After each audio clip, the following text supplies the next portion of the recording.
Good evening. I'd like to call this meeting to order. And Madam City Clerk, I understand that our chaplain may have been injured on the way over here, so we're going to have Councilman Benavides lead us in the invocation. But before we do that, we also have somebody from Greenville Fundamental School who's going to be pinch hitting and helping us with the pledge. So if I can have Emily Pineda come and join me at the podium. Thank you, Emily.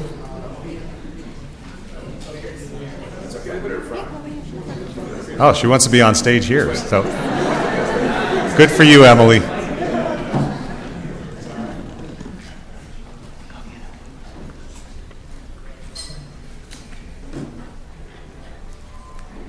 At this time, I would like to invite you to join me in the Pledge of Allegiance. Please rise and place your right hand over your heart.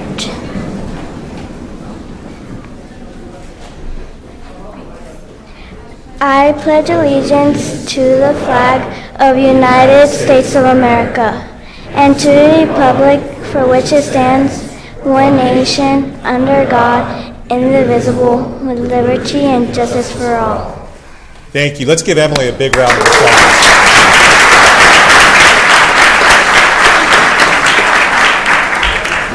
And if you'll please remain standing as Councilman Benavides leads us in the invocation. Councilman? Thank you, Mayor Pro Tem. Let's pray. Father God, we are grateful for the opportunity to gather this evening to do the business of the city. We thank you for the opportunity to live and serve this beautiful city of Santa Ana. I thank you for the people, Lord God, who call this community home, that we have an opportunity to serve as leaders. And God, as we think through the decisions that we will be making tonight, would you please give us guidance and wisdom? God, we know that you are one who is a friend to those who are the most vulnerable, who's committed to advocating and speaking for and being standing with, Lord God, those who are in need, those who need a voice. That's what you've demonstrated in your scriptures, Lord. So we pray that we would be able to be guided through those principles. God, I pray that you would bless our staff, our residents, Lord, and this whole community. And we pray in your name. Amen. Amen. Thank you, and I believe we're going to start off by having a presentation awarded to the police department by the California Alcohol, Beverage, and Control Agency. So if we have anybody from the agency, please come forward.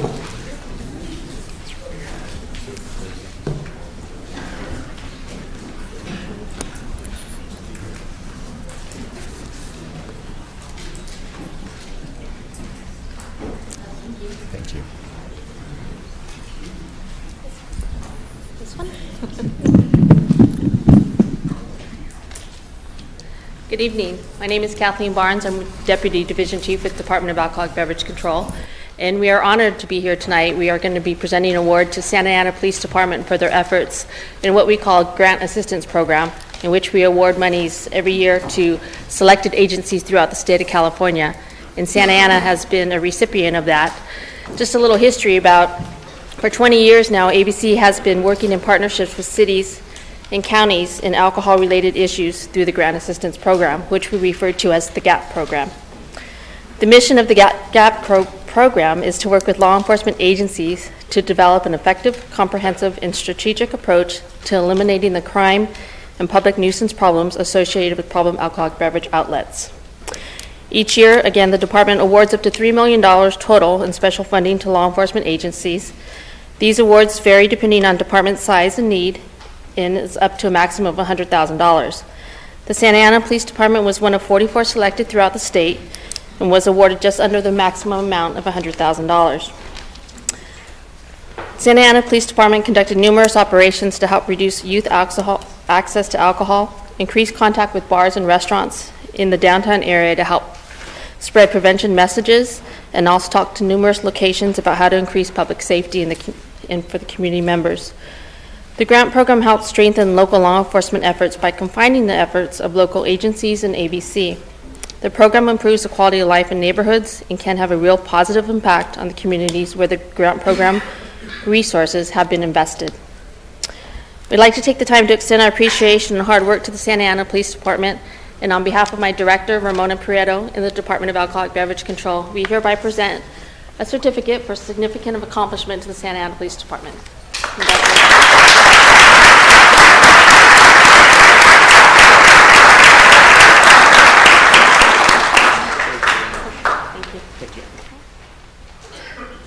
Thank you very much, and I believe we're going to follow that up with a certificate of recognition by Councilwoman Amesqua, and that is to the Greenville Fundamental and Washington Elementary Schools.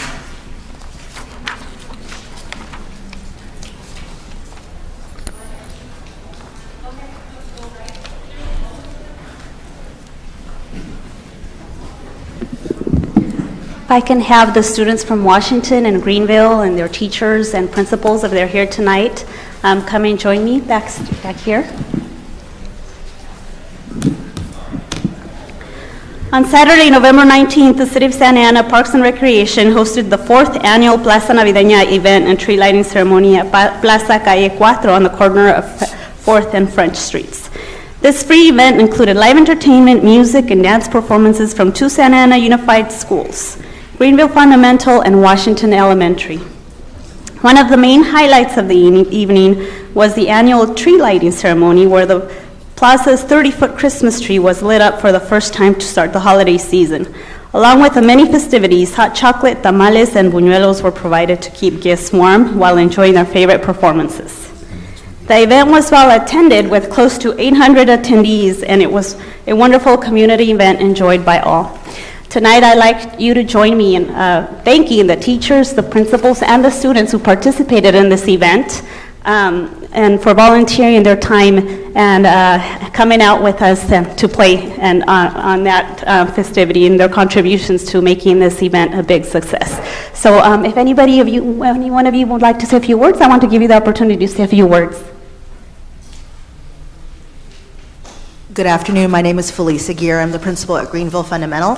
I want to thank also the teachers and also the students for their long, number one, hours and time, and also I'm sure the same thing with Washington School. Again, this is definitely a labor of love, and we appreciate the dedication from the students, support from the parents, and also the wonderful guidance of our teachers. Thank you.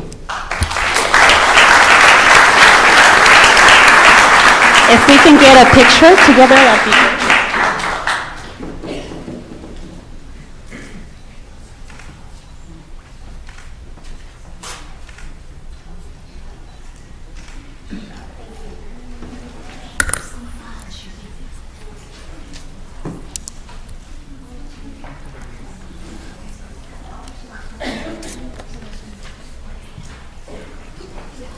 Thank you, Councilwoman, and I believe big round of applause for everybody from Greenville and Washington. And the next certificate of recognition is from Councilmember Benavides to Warren Busey. Yep, Mr. Busey, if you could join us up here in the well here, if you can join the councilman.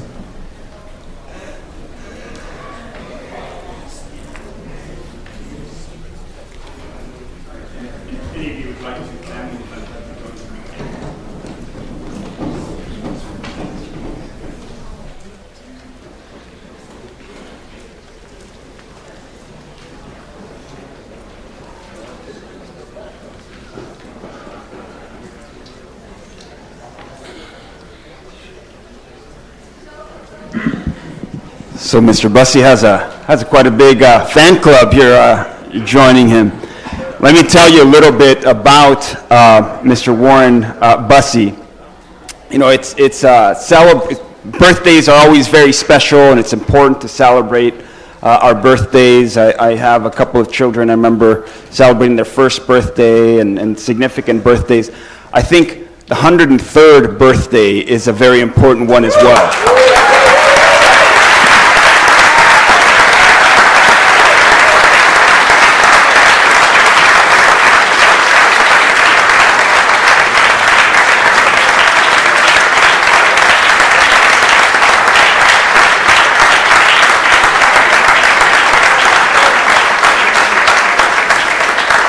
that's why you see this significant fan club here. It's a pretty big deal when somebody celebrates their 103rd birthday, and that's what we have here in Mr. Warren Bussey. He's a longtime resident of the city of Santa Ana. He is believed to be the oldest African American in Orange County. And that's one of the beautiful things about our city. There's a lot of great things about the city of Santa Ana. One of those is a diversity, the diverse community. And you have a number of different ethnic backgrounds, cultural backgrounds that have contributed to build our city. And one of those is the African American community that has been very key here in the city of Santa Ana. Mr. Bussey served in World War II and was stationed in Victorville. And he was honorably discharged in 1946. It's just amazing to me, too. It's just an honor, honestly, to be standing next to you. 1946, I don't think I was even ever a thought at all, you know, and at this point he had already served in a war, has grown, and he also later started a janitorial service and then opened a cafe here in the city of Santa Ana with his wife. The pronunciation of your wife? Mamie? Mamie. They were married for over 30 years. They sold soul food and had a business, was slow, so then he continued with the janitorial business. In 1957, Mr. Bussey was one of 4 charter members to become a master mason of the Wiley L. Kimbrough Lodge, Lodge number 91 here in Santa Ana. He has been like a father figure to all Masons who have joined this lodge since its inception. In 2007, Mr. Bussey received a 50-year membership recognition, and in 2014 earned the title of honorary past member of the lodge. In 2015, he was elevated to 33-degree Scottish Rites Mason.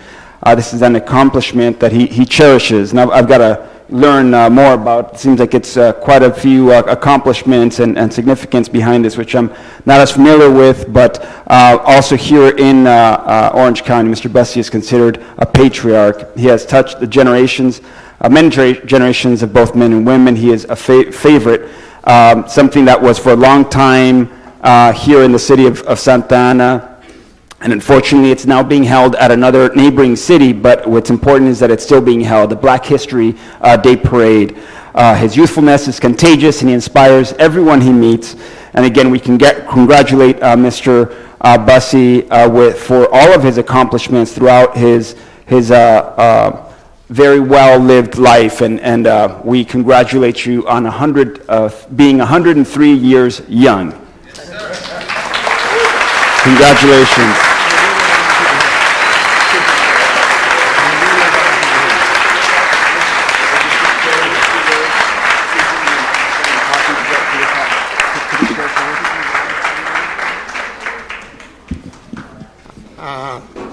Yes, I want to say I thank each and every one of y'all here, to the mayor and the staff of his office, and all the rest of the friends. I know I'm blessed, wonderful blessed to be able to stand here in the face and talk to each and every one of y'all. All of my friends at my age and older have gone on home. And in some way or somehow, I guess that soul food and hard work is keeping me here. So I want to thank each and every one of you. Thank you.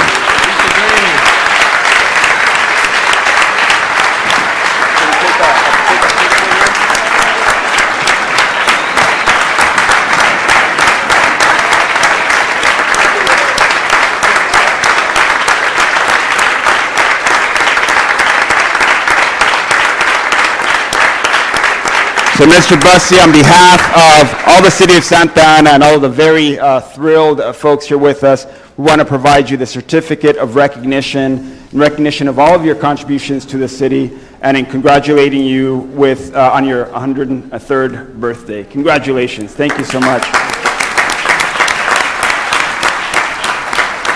And we all got the recipe for long life. After this meeting, we got to go out and find us some soul food.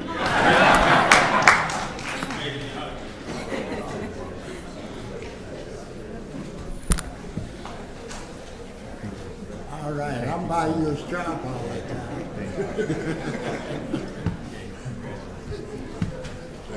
Thank you.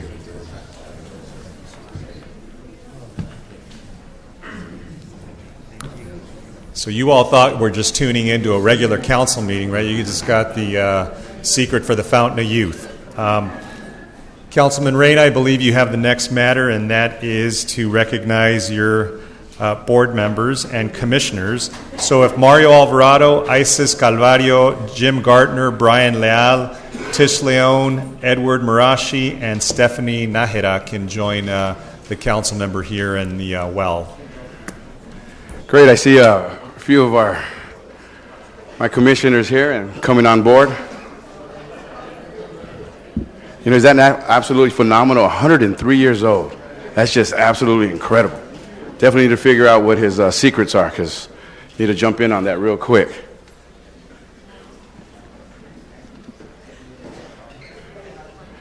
So joining me behind me is a few of my commissioners that helped advocate for the community and showcase our passion and speak to the betterment of our community above everything else. And I definitely wanted to take this opportunity to thank them for coming on down and participating in democracy. And it sounds really simple, but it does take a lot of their time. It takes up a heck of a lot of their time. And all of the decisions that they make aren't always the warm, fuzzy ones. Sometimes they're the really tough decisions that not everybody in the community is happy with. But I believe that the decisions that are betterment for the community. And for that, I want to thank them for doing so, because it's not always the easiest thing. Please join me real quick in giving them a round of applause for their time and energy. Thank you so very much. Thank you so very much. So real quick, we have a few people. Mario Alvarado, unfortunately, wasn't able to join us. Isis Calvario as well. And Stephanie wasn't able to be here. If you look, half of my commissioners are under 30 years old. As we look to the future and we look at the millennials and how they see and operate differently. I mean, I master maybe 10 items on the iPhone, and these guys master a gazillion things. But this is tomorrow. This is the future. And their concerns need to start being addressed now, because, it's the betterment of our community. And what better to do so than to empower our young people. Young, 30 years old, huh?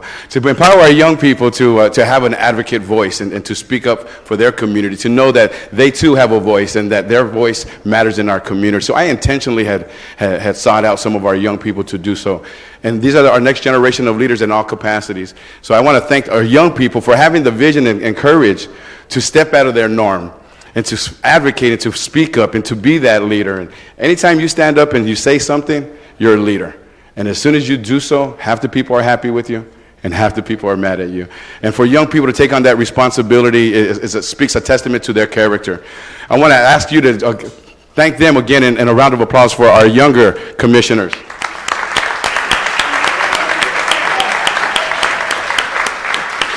So real quick, for all of those that are out there that are interested and say, how could I get involved? What could I do? Well, we take on applications, and they're held within the City Hall for 2 years. You could apply for any commission that you like. Every city council member has a variety of commissioners that they're able to place and advocate for different capacities. If you know you want to be a Parks and Rec or planning, you can definitely apply to do so. They usually serve along with the city council member that has nominated them. My term is up really quick in a few more days, and unfortunately their term's up in a few days as well. So again, I just wanted to take this opportunity to thank them. These are your representatives from Ward 5. I thought they did a great job the last 4 years. I want to take this opportunity. Does anyone want to share a brief comments? Ed? Jim? Yeah, they're not shy. My brief comment is I just want to thank Roman for the great, positive, lasting impact he has had for this city, especially for the youth program. So let's please give Roman a hand.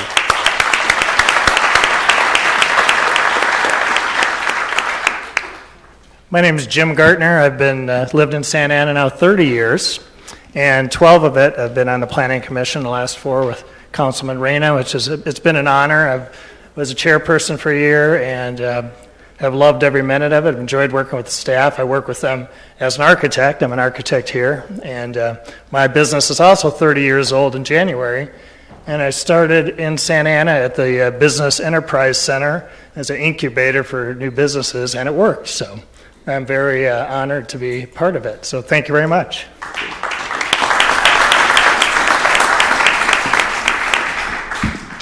So on the behalf of the city, the mayor of Santa Ana, it's my pleasure in recognizing all of my commissioners for the recognition of your commitment and dedication to the city boards. Again, thank you for your assistance and your time. Looking forward for positive things to come out of you in the future, and happy holidays. Thank you again. Yeah, you take a photo.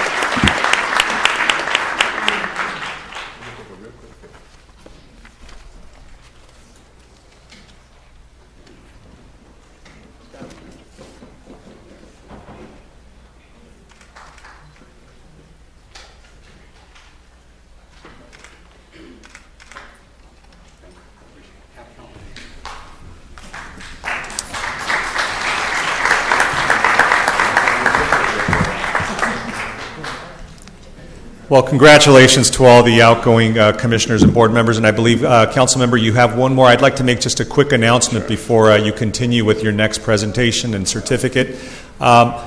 We obviously have a lot of people who want to speak on item 55G. Please, if you would like to speak, make sure that you submit your request to speak form and submit it to the clerk of the council. We will not be accepting any more of these after this announcement. And just in order to make sure we hear from as many folks as possible, I will be reducing the time that we all have to speak on this so we can hear from as many folks as possible. So hopefully that's something that's acceptable to everybody. Council member, the floor is yours once again. Thank you very much. At this point, I'm going to ask a few of the volunteers that I'm recognizing this evening, to come on up and join me here behind. If you don't know, your name's up on the board. So Leticia Aguilar, please step on up.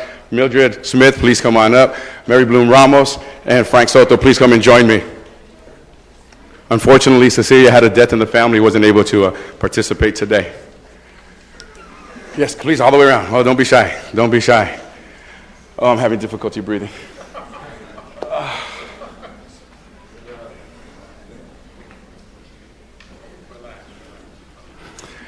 For 4 years, one of the things you've frequently heard out of my mouth is that it takes a community to raise a child. I grew up in a very tough part of Santa Ana. I didn't have to look for problems. They were in my household. My father, my brother, very challenging. Unfortunately, I wasn't the only one experiencing that. Too many of our children, even today, face those challenges. But I was very lucky. I had a secret weapon. They're standing behind me. For these individuals, not only to take me under their wing, but so many other children in Santa Ana, kids that weren't theirs, that they drove them around, that they gave them guidance and pearls of wisdom, that they fed them, and every now and then even gave them some clothes to wear because they knew that the clothes they had were hand-me-downs. The impact that has on a child's life is phenomenal, absolutely phenomenal. How phenomenal? I stand in front of you today as a city council member. This is not my victory. This is their victory as well. Please help me thanking them by giving them a round of applause.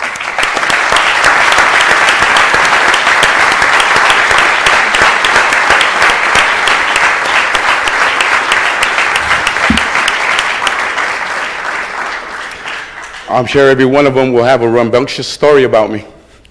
Who would have ever thought I would move in the direction of politics? Who would have ever thought I would move in the direction of wanting to be a community leader? You know what? When people believe in you, beautiful things are possible.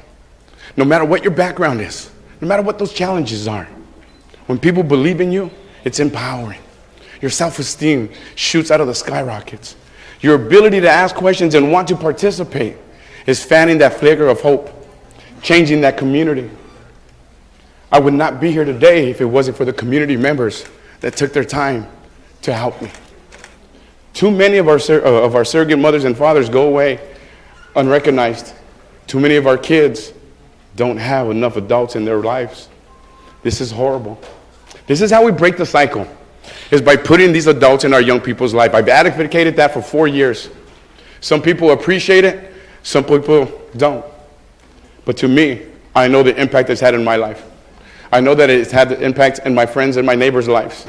And I know the few friends that chose not to take that hand that was extended out to them are incarcerated, are no longer with us because they're buried.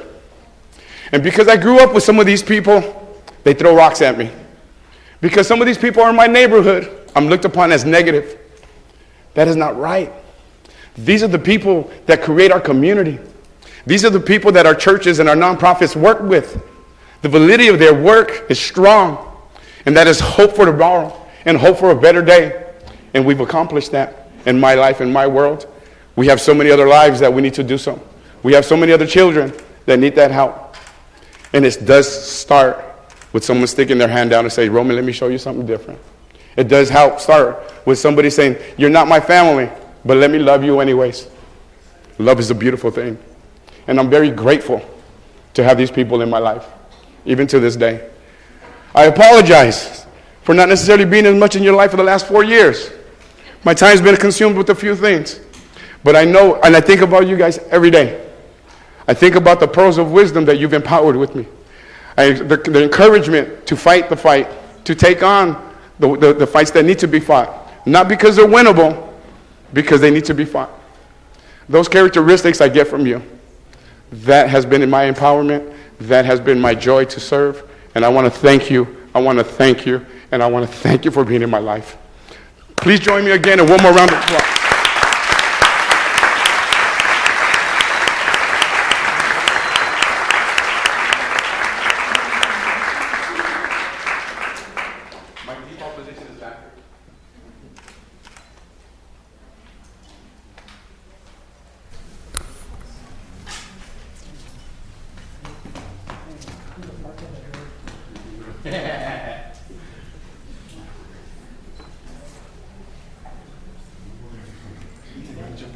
I'm sorry, wait.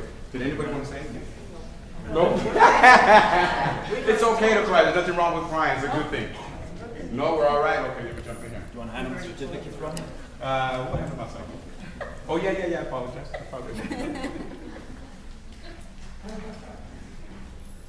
Thank you.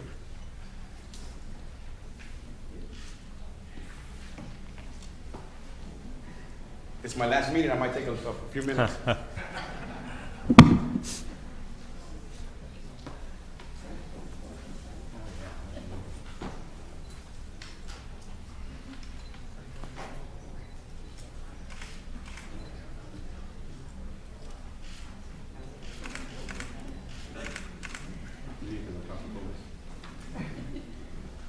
Even to this day, why am I not wearing a tie? Because I'm claustrophobic and I don't have to wear one today. It's my last meeting.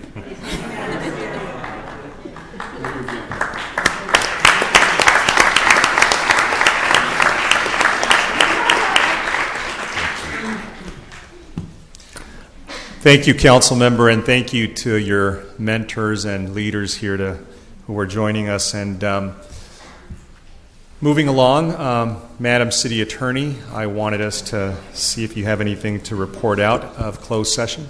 Mayor Pro Tem and council members, we had several closed session items. We don't have reportable action, and the 2 employee evaluations with City Attorney and City Clerk were continued until your next meeting.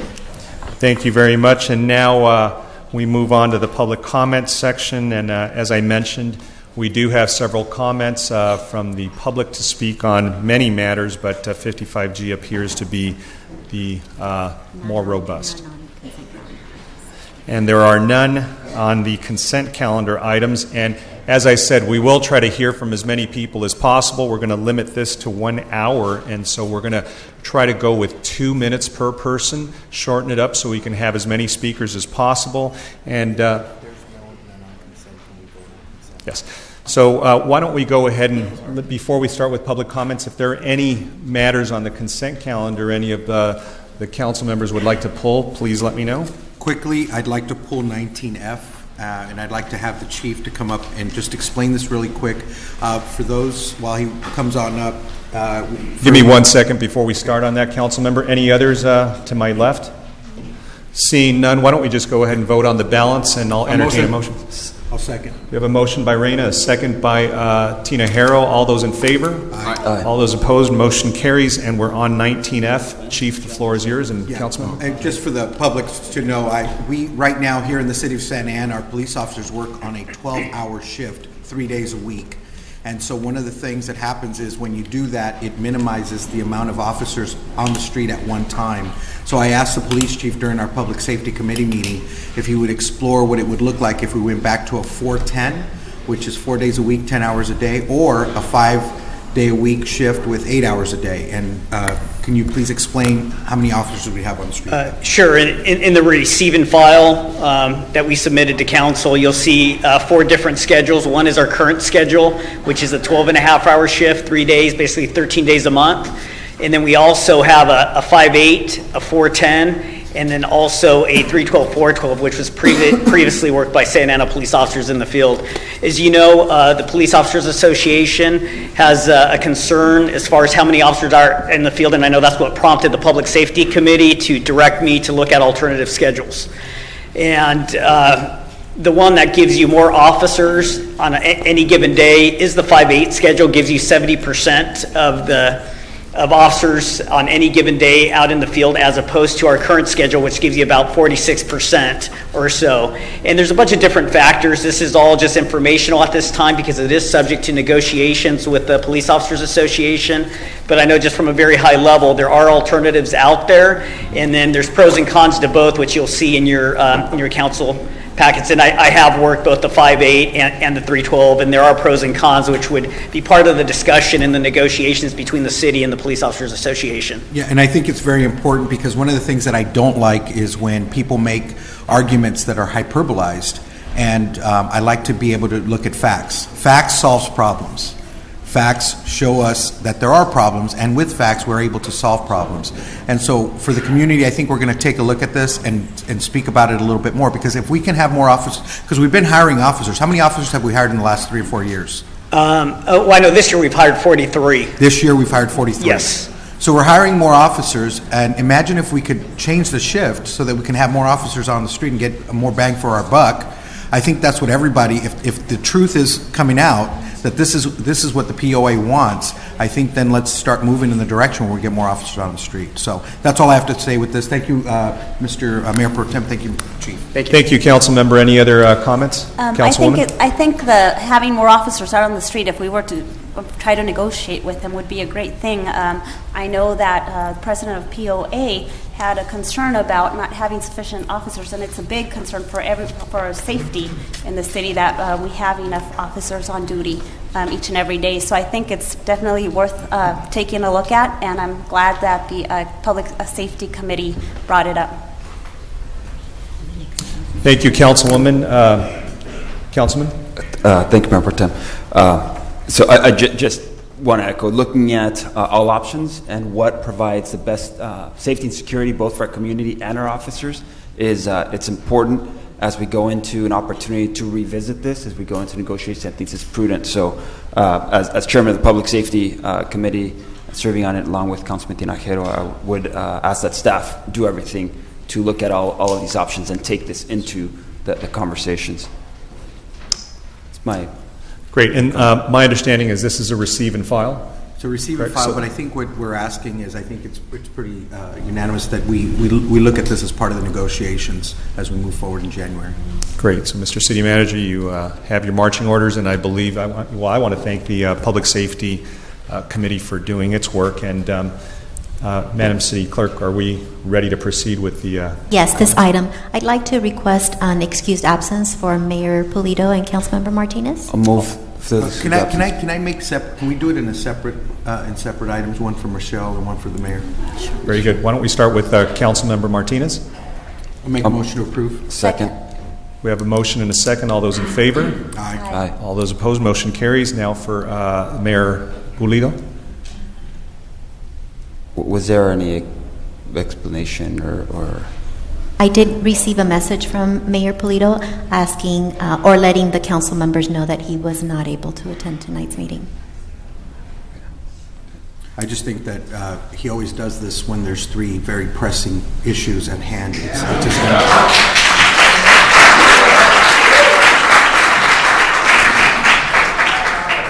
so, I mean, for the intents of a vote, would you like to take a vote, or we can do that? I can make a motion. We'll need a motion to take a vote. I'll make a motion to take a vote. Well, we'll need a motion. We'll need an affirmative motion to either excuse or not excuse. Is that correct, Madam City Attorney?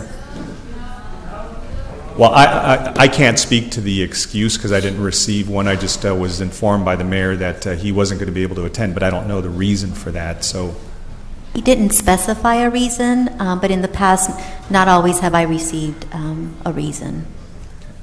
So, seeing no motion, I guess the absence is not excused. So.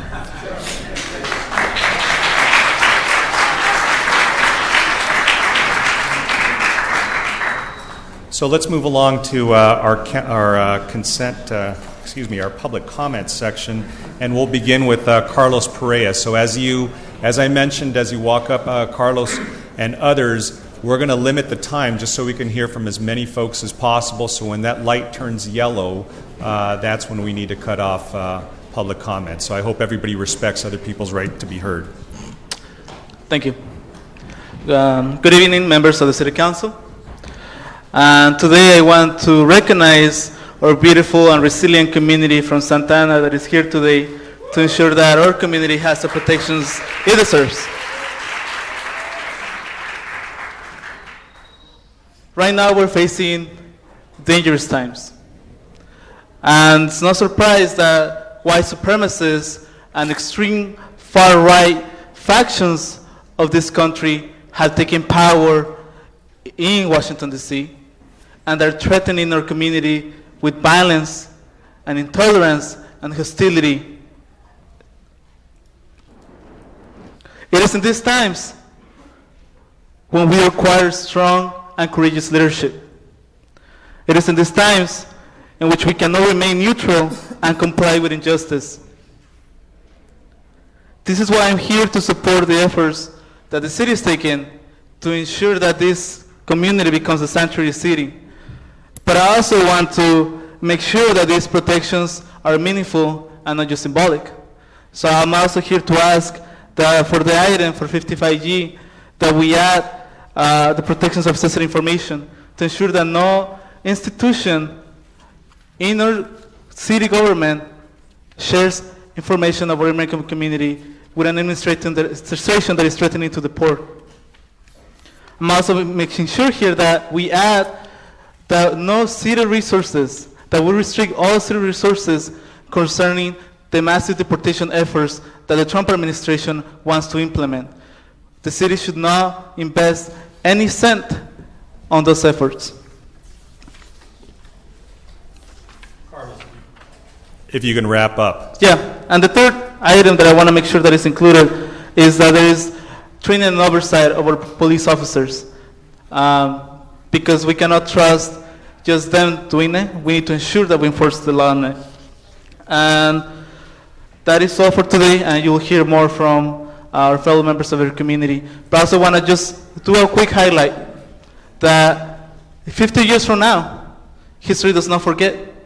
And our youth and our future generations are going to remember these times, whether the city took a stance or not. Or in general, are going to ask, what did the city do when the Trump administration started to round us up? So that's all. Thank you. Thank you, Carlos. Can I have Annie Lai, followed by Denise Hinojosa? And Annie, I'm going to have to limit your time as well. And Denise Hinojosa, if you could come close to the podium so you can get ready to speak as well. The floor is yours. Good evening, council members. Annie Lai from the UC Irvine Immigrant Rights Clinic. I want to address 3 items with respect to the legality and funding issues on 55G. First, my first point is sanctuary is lawful. Passage of inclusionary policies like the resolution being considered today is entirely within the city's rights under the 10th Amendment of the U.S. Constitution, which reserves to the states and localities the authority to regulate for safety, health, and welfare of residents. While the federal government has the power to make and enforce laws about immigration, it does not have the power to commandeer state or local government officials to administer federal immigration policy. My second point is that sanctuary is justified. By adopting the resolution today, Santa Ana will be determining that it is in the best interest of residents to disentangle their city government from the enforcement of federal immigration law. Currently, requests to state and local authorities to interview, arrest, detain, transfer, or notify ICE about the custody status of any individual for immigration enforcement purposes are voluntary. ICE holds and administrative warrants do not confer probable cause to arrest. By declaring that the city will decline such requests, Santa Ana joins numerous other jurisdictions that have made such similar actions. Fostering community trust and encouraging residents to interact with law enforcement without fear, report crimes, and access city services such as healthcare and other social services without fear are strong justifications for any sanctuary policy. My third point is that sanctuary is relatively safe from retaliation in the form of funding cuts. While some Congress members have proposed conditioning funding on cooperation with immigration authorities in recent years, those bills have failed to pass. Any effort by the new administration in the federal government or Congress to attempt to restrict funding to sanctuary cities would be limited by the 10th Amendment on 3 conditions. First, notice of any conditions on federal funding must be provided to states and localities in advance so that they have the opportunity to voluntarily, knowingly accept such terms. Second, Congress could not condition federal grants unrelated to immigration enforcement, such as community development block grants, Annie, if you could start wrapping up. Third, Congress could not condition so much funding that it becomes coercive. The Affordable Care Act in 2012, one provision was struck down because it threatened to take away up to 10% of the state's funding. Thank you, Annie. Thank you very much. Denise Hinojosa, followed by Fabi Jacome. Is Denise in the audience? Fabi Jacome, followed by Ruben Barreto. If you guys can get ready to speak right after Denise.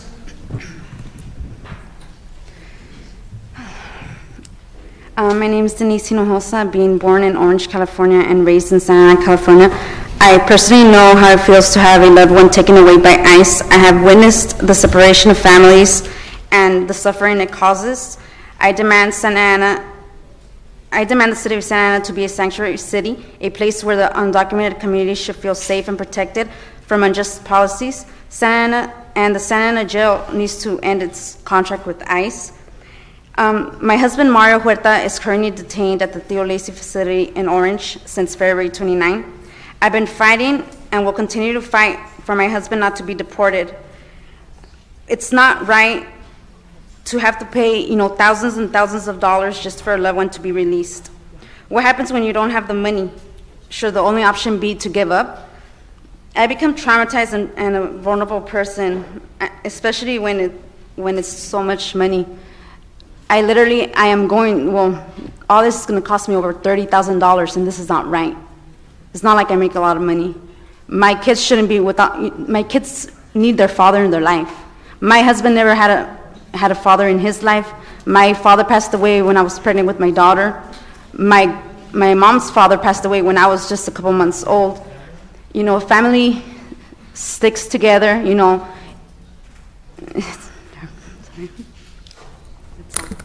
Thank you. Take your time. Take your time. This is how I am now. And I'm a fighter. I like to stand up for, I like to participate in marches. I like to, but now it's like I'm in a place where it's hard. Thank you for your comments. Thank you, Denise.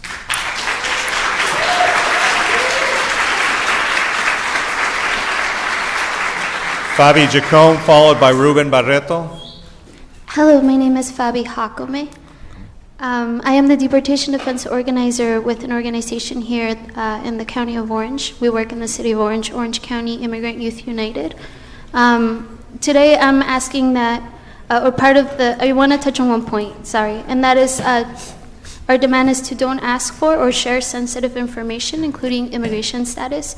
Immigrants are a vital part of our city's heart and soul, and their investment helps move our neighborhoods and communities forward. Trump's threat to deport 3 million people is a witch hunt targeting the most stigmatized and the most vulnerable among us. ICE would only unleash more racial profiling, wrongful arrest, and mistreatment. Santa Ana would be deeply affected. It's vital for the city to make sure residents feel safe interacting with city officials and prohibit any private information from being shared with any third party, including ICE. At the same time, no city police or resources should be used to conduct federal immigration enforcement. As a deportation defense organizer, I work very closely with families and with people that are directly impacted from this sharing of information between city, county, and state agencies with federal agency. I have had cases in the last year, around 14, 15 of them, of families, both here, families of folks that are being detained in county jails as well as your own jail. And so for us, it's very important that if you take the name of Sanctuary City, that you actually work on it. It's not just symbolic. We need you to do something for the city.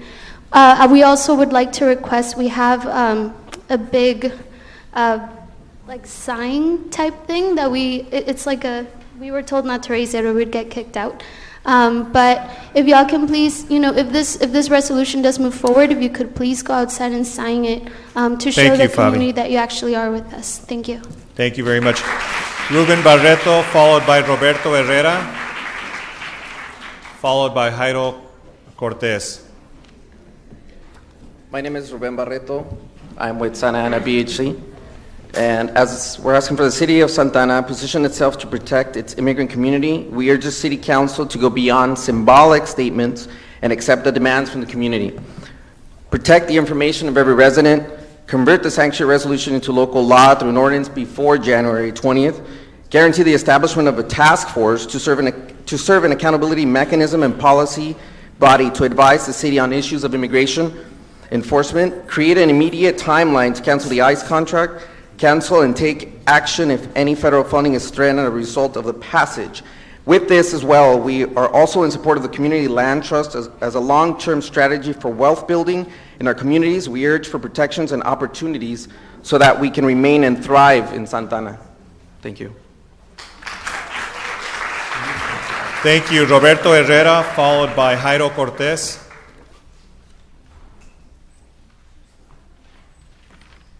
Hello, Council. So what we do recognize is that the city is positioning itself to take strides to protect its immigrant community with both measures, items 55G and 65A. We are on the right path, but we urge the city to be bold and adopt stronger language that not only safeguards and defends, but also empowers our immigrant community. We seek reassurance and commitment from our leaders and not just words.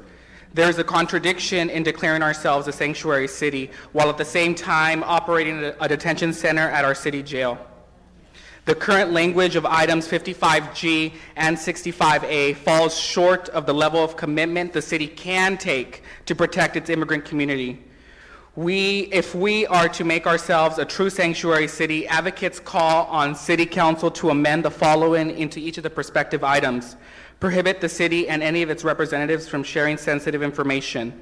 Establish a blue ribbon commission or task force for the implementation and accountability in relation to the sanctuary city policy. We expect this commission to be established by January 20th. Lastly, there are going to be supports for, I do support calls for district ward elections. Anaheim's new district ward system cuts back against vast amounts of special interests coming in, buying out and taking over cities. I certainly do not have $1,000 to throw at an election cycle. I imagine that a majority of Santaneros cannot afford, at the current rate, to pay in to access and compete in our political system. Even the playing field. Get dark and dirty money out of our city politics by introducing campaign finance reform. Lastly, you all need to commit to a timeline for an immediate phase out of the ICE jail contract. Thank you, Roberto. Thank you. Jairo Cortez, followed by Eschi Sarmiento, then Alexis Teodoro. Good evening, members of the council. I'm here also in support of the resolution that's before you. And I want to add, a couple of folks have mentioned the need to include stronger protections and stronger safeguards. And one of the ones that I would like to highlight that is currently missing and that we really, really need is the inclusion of a commission composed of undocumented people that will ensure accountability and transparency in the implementation of the city's sanctuary policy. Also, as an organization who has been working on the ICE contract for a while now, We also ask that you please come back to us with a clear and short timeline for the phase-out of the ICE contract, as well as a clear and short timeline for the implementation of this resolution into city law before Trump takes office in January 20th. OCIYU would also like to voice its support for the creation of of ward-based elections. Thank you. Thank you, Jairo, and thank you for being brief. SG Sarmiento, Alexis Teodoro, followed by Eldua Arango. Hey, buenas tardes. My name is Salvador Sarmiento. I'm the legislative director with the National Day Labor Organizing Network. The Day Labor Network is a national network of about 50 organizations across the country, and we've been dealing with these policies for about a decade. And so the message, I'll be very brief. The real message that I want to send you all to our council is that be confident in the recommendations that the community organizations are giving you. There's been a lot of work that's been done around the components of the policies for about a decade, because we know what the menu of options that immigration enforcement uses to try to get a hold of folks. So definitely the timeline, let's be clear, a city with ICE in its jail is not a sanctuary. That's a good place to start. So we need that very concrete timeline for the phase out of the contract. We need that community commission. Let's not make exceptions. No ICE holds, no notification, no access to the jail. And you're not alone in this. The mayor of New York, the mayor of Los Angeles, they're going to review Special Over 40 in LA in the next week or so. The statements by the mayor of Boston, Somerville, we don't turn our back on our neighbors, and I know that you all agree with that. So this isn't the time for symbolic action. Literally, the guy that's going into president was endorsed by the KKK. That's not an exaggeration. That's what we're up against. And so this isn't just something we do today. This is going to be something that we got to be, on our toes for the next 4 years. And so this is an important moment to set the tone for sanctuary, and also generally about inclusion and opportunity. I think steps towards sanctuary and the community land trust is a good place to start. Let's do this right. Let's not, let's put actions behind our words. Thank you. Thank you. Alexis Teodoro, followed by Eldua Arango, followed by Cristina Fiallo. First of all, buenas noches. Good night to all of you. I just want to start off by saying thank you for being present. In our community, being present matters the most. We're to be putting food on the table. We're to be answering our calls. We're to be answering our emails. We're to be answering our call. So I just want to appreciate to the four of you who are here present physically, because it is such a historic moment in time right now here in Orange County. We have to deal with the fact that we live in a very conservative county. So I also want to say that today is going to be a historic moment for Santana, for Orange County, for the nation, because at this point in time, bold action is what's needed, and bold action is what we deserve. I want to particularly highlight, there's a letter, by the way, that I gave the city clerk that I believe has been submitted to you already. Thank you. And that's coming from the Orange County Immigrant Rights Policy Working Group, which was formulated after the election of Donald Trump. That's our demands. I particularly just want to highlight item number 3 on our letter, which deals with discretion of policing. We know that today's not going to be the last day, and we're going to continue to work on this. We look forward to continue to having conversations with you about the actual implementation of the sanctuary policy. And when it comes to discretion in policing, it might not seem very clear because the city of Santana does not have a 287G agreement, but there are unintended consequences of SAPD officers kind of sort of serving this quasi-role of 287G officers, even though they're not. I don't need to remind you what happened with the Sixtos case, but the original arrest happened locally, and then the county, which is a deportation force for the federal government with its 287G program. So I just want to say, lastly, to conclude, is that in the future I look forward to having broader, more in-depth conversations about discretion in policing, because we don't need to be criminalizing people that don't need to be criminalized. We need rehabilitation more than ever. And thank you, Roman Reina, for your comments, because they really got to me. As a person that's been formerly in the correctional system here in this county, I understand those struggles. I understand people judging you for when you look for employment because of your record. So I think more than ever, thank you for your support. Thank you for your bold action that we know you're going to take. And let's come back in the future and try to create a lot of decriminalization programs so that our people don't end up being deported for something very minor. Thank you very much. Eldua Arango, followed by Cristina Fialo, followed by Asama Ahmed. Hi, good afternoon. Thank you for letting us speak today and for your service. My name is Elda Arango. I'm from the I'm a national hotline coordinator for civic community initiatives for visiting immigrants in confinement, and I'm also a BIA representative. Santa Ana is an immigrant city. As we are here today to have 3 specific requests for the city to consider tonight.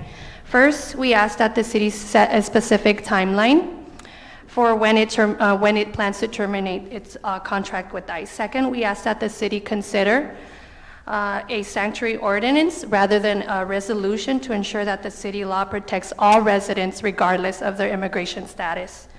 And third, we ask that the sanctuary ordinance include a creation of a commission composed of directly impacted individuals from the community and their advocates. As a national hotline coordinator for Civic, I receive calls from detention centers and who are detained in your jail, who are separated from their family and have experienced abuse, right, and are in need of legal support.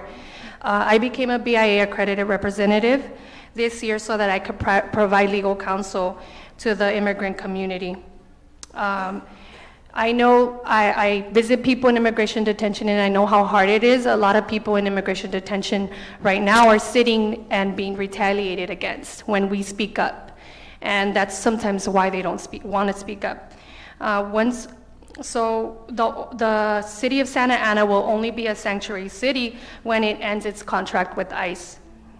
So we ask that you decide tonight on a specific timeline for ending the ICE contract. Once the timeline is set, we ask that the city allocate Thank you. If funds. you could please wrap up. Yeah, we ask that the city allocate funds towards creating community-based alternatives to detention to ensure that those currently detained at Santa Ana have the best chance of being released to their families rather than being transferred to another facility. Thank you. Cristina Thank you. Fialo, followed by Asma Ahmed. Good evening. Hello, my name is Christina Fialo. I live here in Orange County. I'm an attorney and the co-founder of Community Initiatives for Visiting Immigrants in Confinement, or CIVIC. CIVIC is a national immigration detention visitation network which is working to end the U.S. immigration detention system, and we've been visiting at and monitoring your city jail since 2012. We want to commend the city for the positive strides that it has begun to take this year to limit the ICE jail contract and determine how the city can best protect its people. Santa Ana is an immigrant city, and we have 3 specific requests for the City Council to consider tonight. First, we ask that the city set a specific timeline for when it will terminate the contract with ICE. Second, we ask the city to consider adopting a sanctuary ordinance rather than a resolution. And third, we ask that the sanctuary ordinance include the creation of a commission composed of directly impacted individuals, particularly undocumented individuals. I will speak now about the first 2 requests. To my first point, reducing the ICE jail contract from 200 to 128 immigrants locked up in your jail per day is a modest step in the right direction, and Civic is in full support of this reduction as the city works to terminate its contract with ICE. However, we ask that you decide tonight on the specific timeline for ending the ICE contract. Once the timeline is set, we ask the city to allocate at least $250,000 toward creating community-based alternatives to detention to ensure that those currently detained at Santa Ana have the best chance of being released rather than transferred to another facility.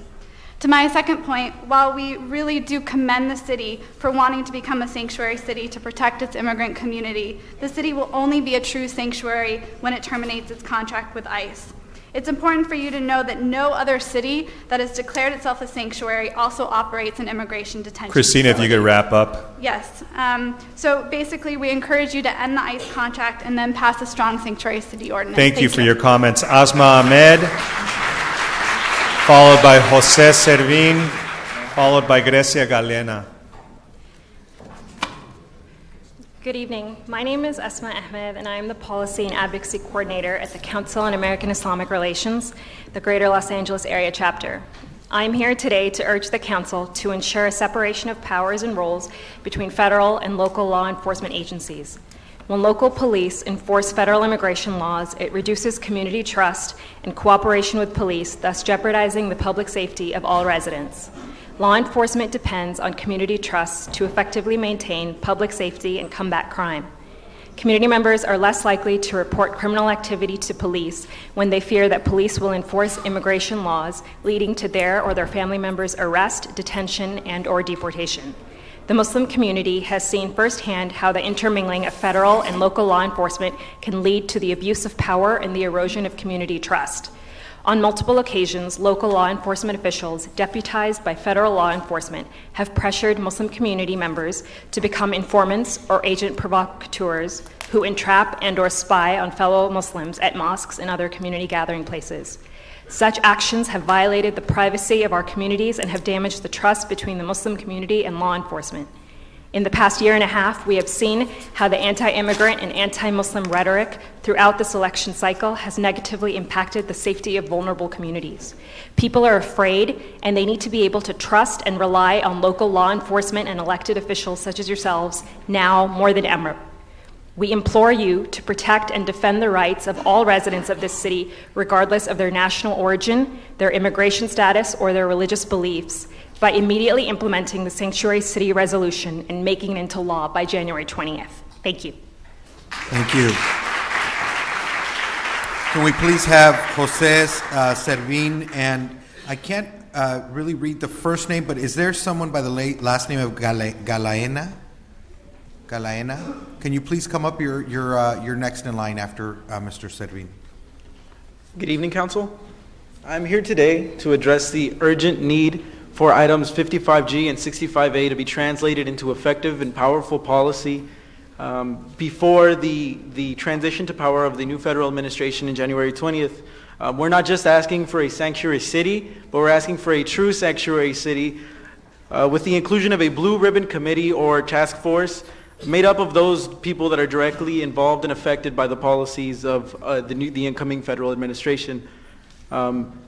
Included in that is the fact that we need to get ICE out of Santa Ana. We cannot be a sanctuary city and have ICE at the same time. That is hypocrisy.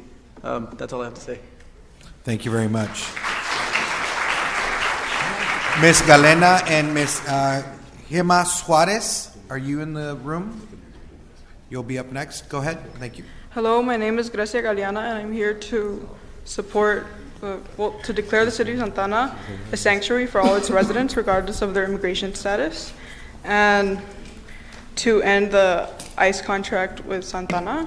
And I'm speaking as a person whose family, like whole family, has been separated by ICE, and it's like, well, we need to stop the criminalization of undocumented people, and this is like very urgent, especially now. Undocumented people are afraid. And we need this to happen before Trump goes into presidency. So, yeah. All right, thank you.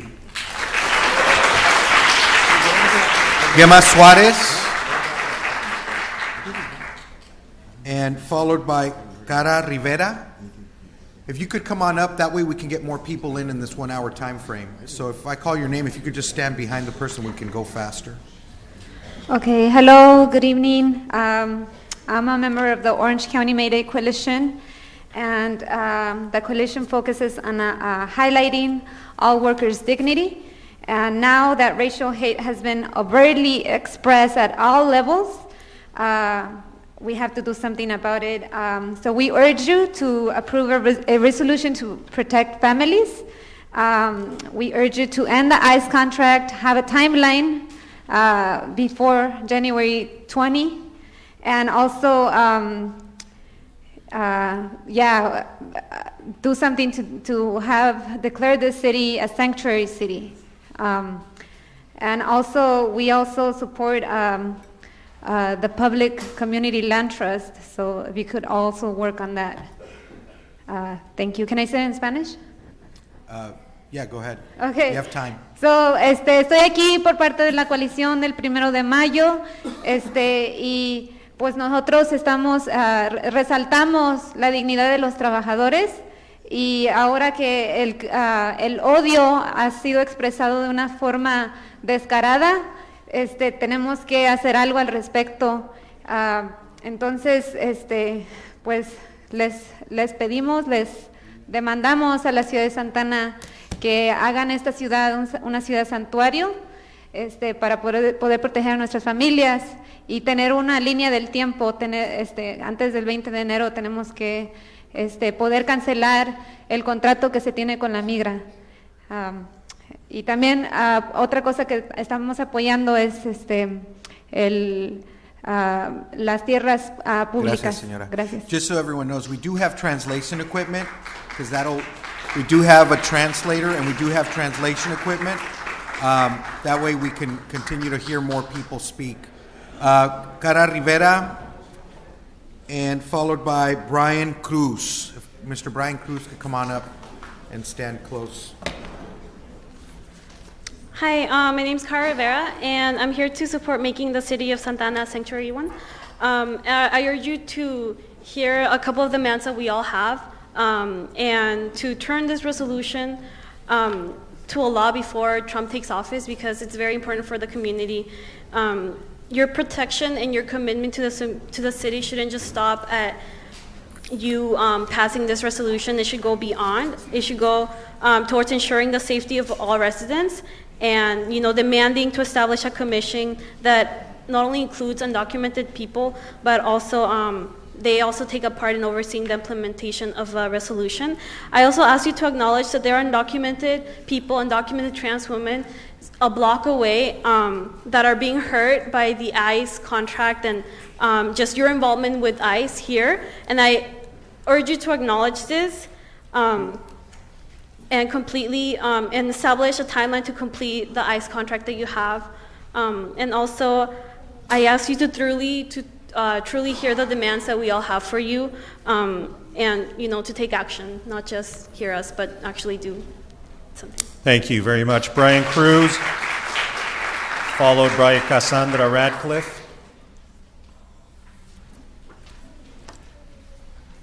Followed by Sarai Arpero.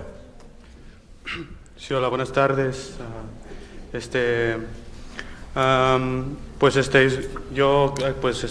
Brian, ¿vas a hablar en español? Sí, voy a hablar en ¿Por qué español. no esperas para que el traductor baje? Y si me puedes dar un poquito de tiempo, ahorita baja para que pueda Puedo hablar en traducir. los dos, está bien. I can talk in both of them. Why don't you go ahead and, So my name is say Brian. it in English. I'm a migrant. My family came here for refuge, domestic violence. Mi familia vino aquí por refugio de violencia doméstica. Y pues creciendo aquí, sabiendo que la migra está aquí presente, eso es violencia todavía doméstica en nuestra comunidad, en nuestra familia. Entonces aquí no estoy preguntando, estoy demandando. So as a migrant, knowing that ICE is still here and still in jails, that is an act of violence, domestic violence towards our community. And I'm not here to ask, I'm here to demand to have a task force with the voice of undocumented people that are more targeted. Entonces aquí estoy demandando que la voz de la comunidad se escuche, que está presente atrás de ustedes, y que y también que esta resolución que están tratando de poner, que no paren en una resolución, pero que lo pongan en una ley, una ordenancia de la ciudad, to not just to limit into this symbolic resolution, but to actually change it into like an ordinance. And as a migrant, is who understands that la migra y la policía es la misma porquería, making a statement that to make sure that in this committee, in this task force, there is direct oversight on the special interest that the police has as far as the based elections, district-based elections, and to change that, and to change into more district-based elections instead of a citywide. Entonces lo que estoy demandando es que cae específico, perdón, a veces se me atrapa, que haya... Brian, if you could wrap up, light's yellow.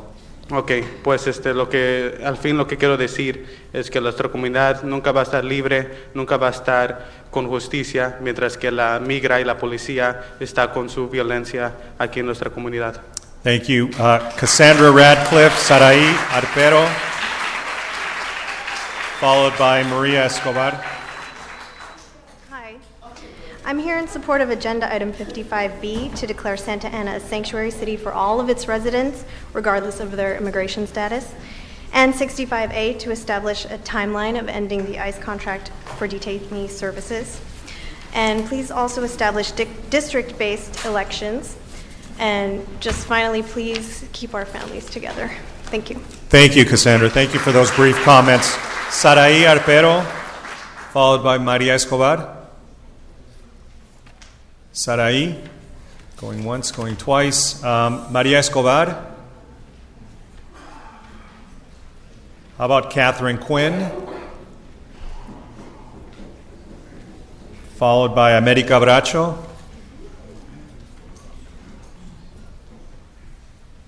Welcome. Good evening. My name is Catherine Quinn, and I'm a community health nurse. I live and work in Santa Ana, and my 2 children both go to school in Santa Ana. It was very important for me to come here today and address the council, knowing that you are voting today on becoming a sanctuary city and all that implies. My daughter asked me, what can we do to help our friends and neighbors feel safe and supported? And we agreed, speaking up and speaking out. As a community health nurse, like all of you, my role is to advocate and work for the health and safety of the entire community, regardless of any status. My role is to make sure that the families and individuals in our community feel they are supported, and that I will speak out when their needs and safety are possibly in jeopardy. My role also is to be sure that the mental health of our community is being advocated for. The stress and fear that I've encountered in the past few months expressed by community members around the fear of being deported, the fear of the safety of their children and families, the fear of blatant racist acts has escalated. As a community, we cannot be okay with this. And taking the stand of being a city of sanctuary, along with places like Chicago, LA, and New York, and not only stating we are sanctuary, but addressing all that truly entails. This is what our community is asking for and needs. It is what we, as public servants, have signed on to do for our community, namely to create a safe and healthy environment for all to thrive. And I thank you for making this a priority on the City Council's agenda. Thank you. Thank you, Catherine. America Bracho, followed by Victor Valadares, followed by Luis Gomez. Welcome, America. Good evening. My name is America Bracho. I am the Executive Director of Latino Health Access. And I am tonight very proud that this city is discussing becoming a sanctuary. Santa Ana is truly a city of immigrants, but I'm really super proud of the fact that our community came tonight to express their voice in a very organized way. If you go outside, you are going to see a community out there that cannot come in. We are so many that we cannot even come in tonight. We asked people to stay outside because we couldn't, it was super crowded here. And that tells us like 2 stories. One of the people that are here ready to fight today and tomorrow. It tells also the story of people that are afraid because the discourse of hate has given permission to a bunch of people in this nation to continue harassing and dividing our families. Because the fear, the perception or the reality, Santa Ana is threatened by situations in which people might not be saying what's going on. People might be hiding, people might be refraining from using services, from talking about their problems, by even going to school in some circumstances. So it is not time to be, just warm about it. We have to clear a very loud message to fight those perceptions. Santa Ana has to say clearly that we have an ordinance that prohibits any harassment or persecution of people because they don't have documents. It has to be clear. I think that also what I'm proud of and what we have to be clear as well is that Santa Ana is ready to make accountable all of us. America, if you could wrap up. Yes, and in that accountability, I just want to add that we really need to connect this with the district elections because we have to make accountable our political leaders for any decision that is made today or tomorrow. Thank you, America. Victor Valadares, followed by Luis Gomez, followed by Sandra Ortega. Good evening, Council. My name is Victor Valladares, and I am a co-founder of Oakview Comunidad, the grassroots community organization from the city of Huntington Beach, and we're here in full support of our brothers and sisters here in the city of Santa Ana. I want to thank all you council members and commend you for showing up, and it is unfortunate that we do not have our mayor that shows the truly weakness in him not showing up today in this major agenda item before you.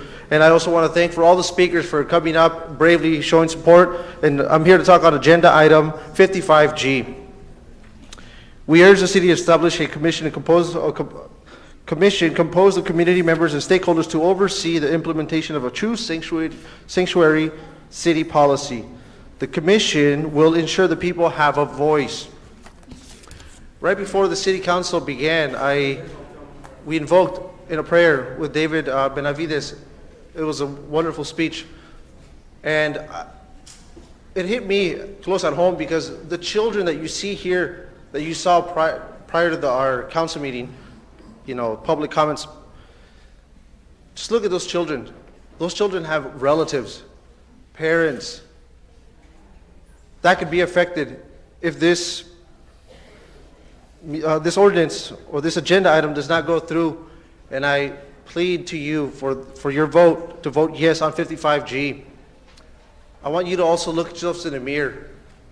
I come from an immigrant family, as some of you folks come from immigrant families.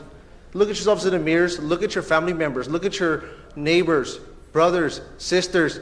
Could you live with yourself and say that you were opposed and not voting on 55G? Please. I'm just going to wrap this up and just say, juntos, unidos, jamás seremos vencidos. Thank you. Thank you. Luis Gomez, followed by Sandra Ortega, followed by David Carvajal. Buenas tardes, members of the council, community members. My name is Luis Gomez, and I am the Immigration Resources Specialist at the LGBT Center of Orange County. Our organization is the second oldest LGBT center in the country. And we were born out of people's need for a safe space, a sanctuary.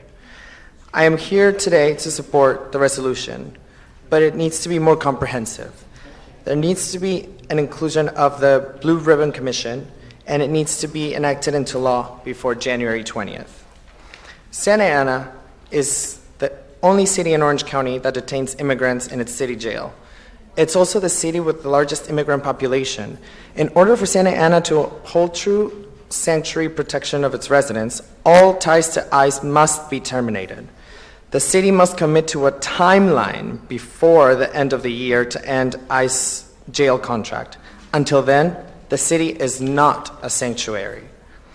We demand the city of Santa Ana to adopt these measures to protect our immigrant communities and for it to truly be called a sanctuary. Thank you.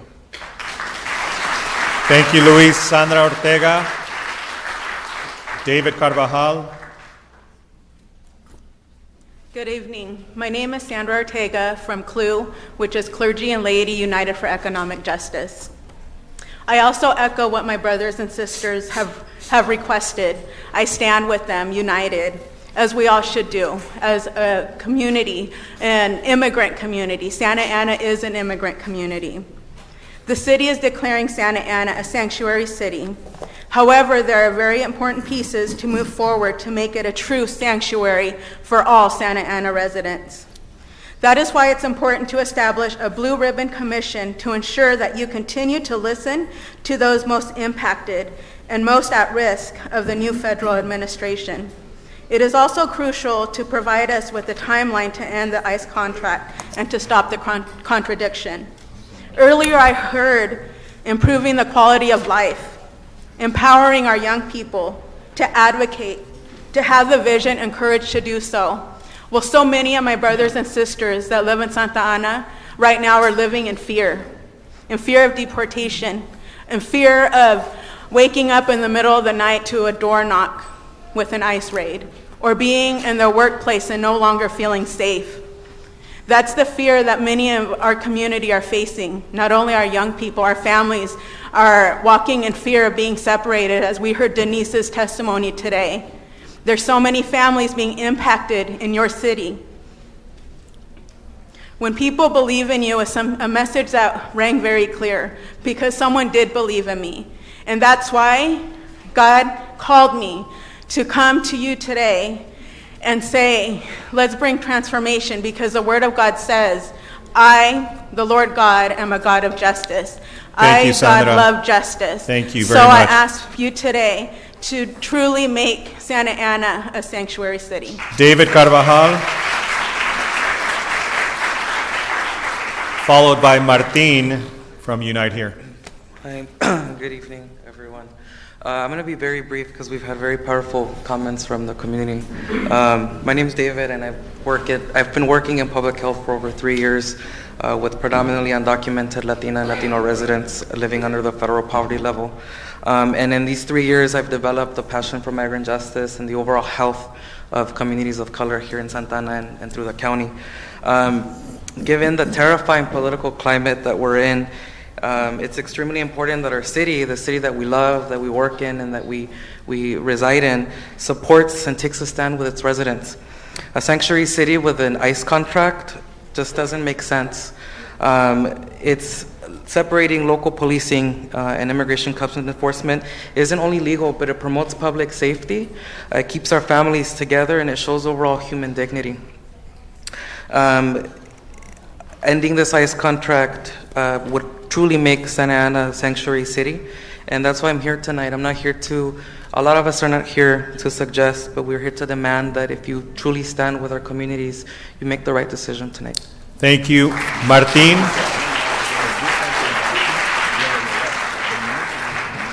Good evening, Mayor Pro Tem Sarmiento and honorable City Council members. My name is Martin Lopez. I'm an organizer with Unite Here, Hotel and Employees, Restaurant Employees Union. We represent about 5,000 hardworking men and women in hotels and restaurants across Orange County. Most of our members, we are immigrants, and I'm an immigrant myself. So while we applaud your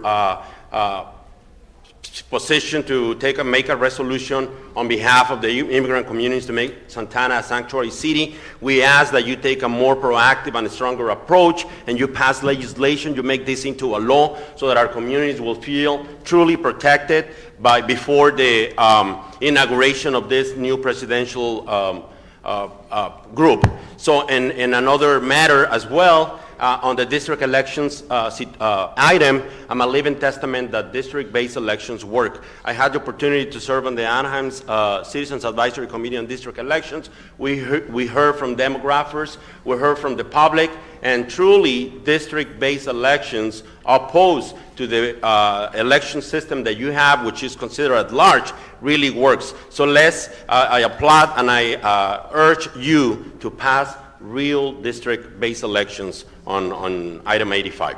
Thank you, and please terminate your contract with ICE on the city of Santa Ana and make Santa Ana a true sanctuary city. Thank you. And before we call our next speaker, let me just interrupt the public comments just because I know that there's a couple of items from the consent calendar that may or may not have been voted on by the 5 of us. I think we had some people going on and off the dais. So why don't I call those back just out of an abundance of caution. Mr. City Manager, did you want to say something? Just to avoid any confusion, could we just have a motion for the entire consent calendar? And sure. Why don't I go ahead and just revisit those items, and let me revisit the balance of the consent calendar. I believe the only item that was pulled at that time was item 19F. So with the exclusion of 19F, let's go back to the entire consent calendar, and I'll entertain a motion on that. A motion. Second. So we have a motion by council member, second by Mesqua. All those in favor? Aye. All those opposed, motion carries. Now there is no confusion. We've been voted on by, I believe those items needed a 5-person vote, so those are all done. Let's go back to the public comments at Jan Meslin, followed by Tina Scholl, followed by Norma Cordero.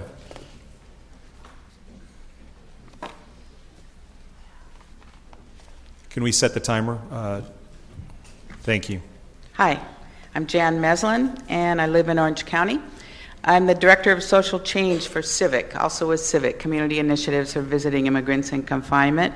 I've been visiting people detained at the Santa Ana City Jail since 2012. Have met many wonderful people who are living in severe isolation, missing families, missing jobs, etc.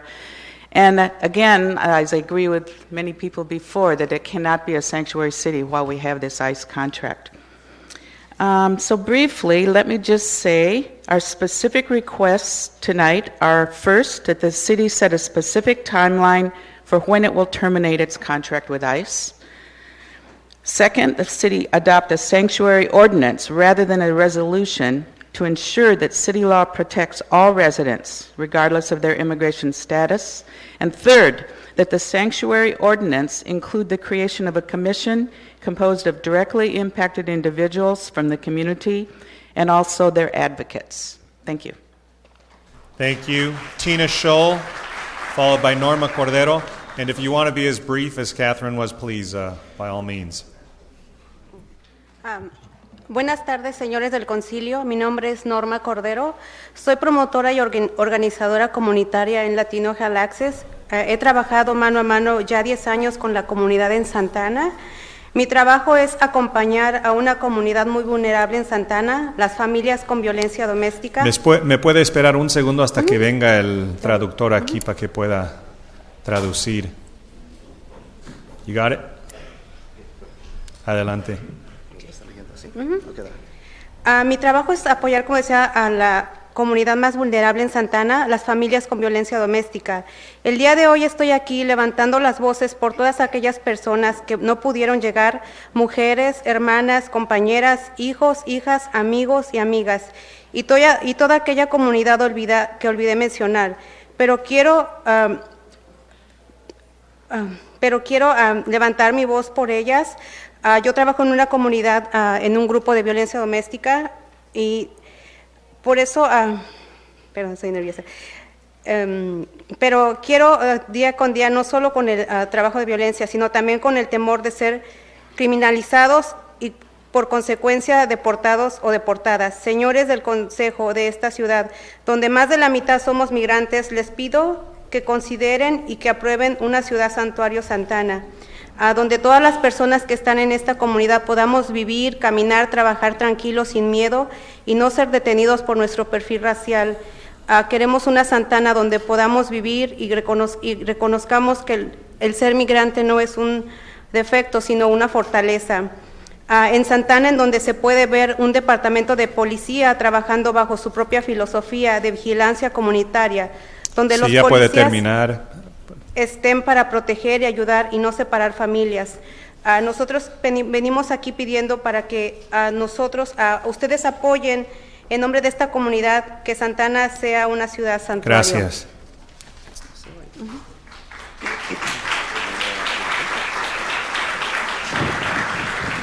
Good evening, ladies and gentlemen. My name is Norma, and I'm a community organizer with Latino Health Access.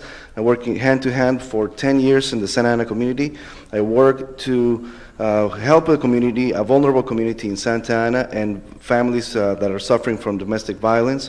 And today I am speaking up for the people who cannot speak for themselves and the people who could not be here, who are women, sisters, co-workers, children, daughters, sons, friends, and all the people that I forgot to mention, and that day by day they live with this trauma of domestic violence and the fear of being criminalized and also to be deported. Ladies and gentlemen of the City Council, where more than half of us here in Santa Ana are immigrant, we ask that you consider approving Santa Ana to be a sanctuary city so that we live to be protected, so that the families cannot be deported as a domestic violence, and they're not suffering from abuse. So I ask you that you declare Santa Ana a sanctuary city. Thank you, Tina Scholl. Followed by Leonel Vasquez, followed by Mayra Tapia. Hello, City Council. My name is Tina Scholl, and I am a 2016 Soros Justice Fellow for Community Initiatives for Visiting Immigrants in Confinement, Civic, and I'm also a lecturer at UC Irvine. Santa Ana is an immigrant city, and I will reiterate that we have 3 specific asks. First, we ask that the city set a specific timeline for when it will terminate its contract with ICE. Second, we ask that the city consider adopting a sanctuary ordinance rather than a resolution to ensure that city law protects all residents. And third, we ask that the sanctuary ordinance include the creation of a commission composed of directly impacted individuals from the community and their advocates. This issue is not just a political one for me, it's also a personal one. My husband was detained and deported, and it broke me. It split my life apart, my family apart. It caused the end of my marriage. As a lecturer at UCI, I have students who are directly impacted. They're brilliant, and they are Santa Ana residents, and they are undocumented, they are DACA recipients, or they have family members who are undocumented. Since the election, they feel terrorized. They can't focus on their studies, and this is a crisis. I have a friend who's currently detained at the Santa Ana City Jail. She's been in detention for over 2 years. She has 3 U.S. citizen children under 12 years old. The youngest was 2 months old when she was detained. Now he's 2.5 years old, and she can't even talk about him. I want to ask, as our country stands on the precipice of even darker times, are we going to be on the right side of history? Tina, if you could wrap up. No other city has declared itself a sanctuary and also simultaneously have an ICE contract. It's time to end detention in Santa Ana, take these measures to be a sanctuary city. Thank you. Thank you. Leonel Vasquez, followed by Mayra Tapia. Buenas tardes. Yo recuerdo que cuando estaba chiquito me perdí de la mano de mi mamá por 5 minutos y no se me olvida hasta el momento. Soy organizador comunitario y creo que separar a los niños americanos de sus padres es un gran error, es una gran falta que se comete, es un atropello, es una violación, es no respetar los derechos de los niños americanos. Separarlos de sus papás es un trauma muy grande. Tenemos toda responsabilidad, tanto ustedes, tanto como nosotros, como organizaciones. Nuestro deber es proteger a nuestros niños, es proteger a nuestras familias. Decir, sí, queremos tener nuestras familias juntas. Queremos que esta ciudad sea una ciudad santuario, que verdaderamente se respeten los derechos de todos, porque todos pagan impuestos y todos merecen respeto, merecen dignidad, no miedo, merecen amor. Como comunidades inmigrantes, tenemos mucho por qué contribuir aquí en esta nación, y separarlos es violar los derechos constitucionales de los niños y de las familias. Que Dios les bendiga por esta decisión que van a tomar. Gracias, Leonel. Good evening. I still remember that when I was very small, I was very small, I got separated from my mother's hand for 5 minutes. It was so bad, I would never forget that to this day. As a community organizer, I urge you, we cannot separate American children from their parents. It's a violation, it's abominable, it's wrong. We are not respecting, this is not respect for the American children's rights. We need to be responsible. I need to be responsible. You need to be responsible. As organizations, we need to be responsible to protect children, to protect family, and to keep families together, to make this a sanctuary city. And we are, as immigrants, we're here, we pay taxes, we need to respect everyone's rights, we need to have dignity for them so they don't live in fear, we need to provide love. And as immigrants, we make lots of contributions, so separating children from their parents violates their constitutional rights. Thank you, Mayra Tapia, followed by Brian Tapia. Buenas noches, mi nombre es Mayre.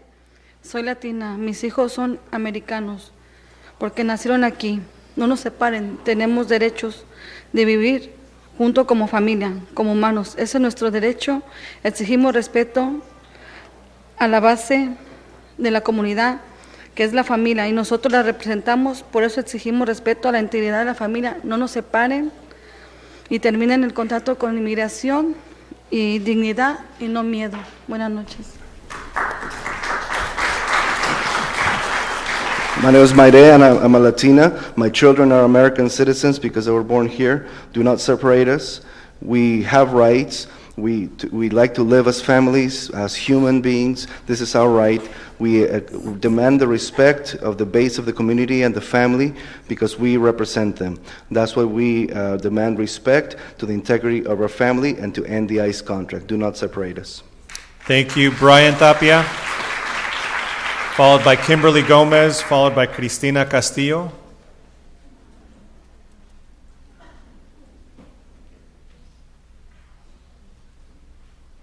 Hurry up, Brian. Just kidding.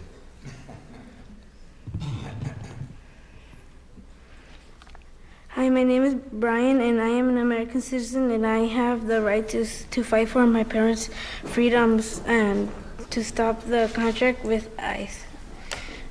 Dignity, not fear. Good night. Thank you, Brian. Kimberly Gomez, followed by Cristina Castillo.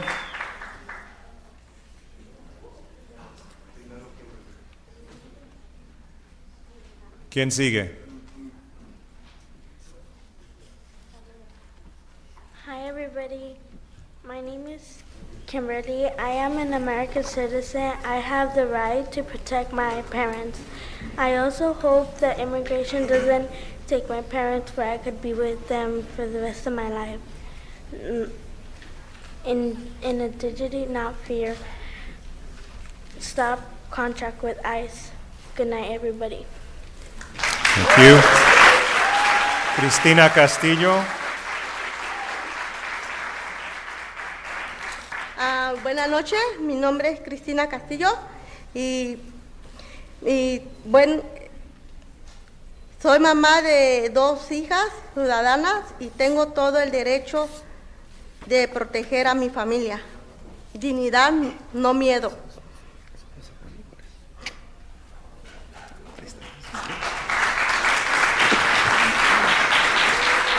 Good evening, my name is Cristina Castillo. I'm a mother of 2 U.S. citizen daughters, and I have every right to protect my family. Dignity, not fear.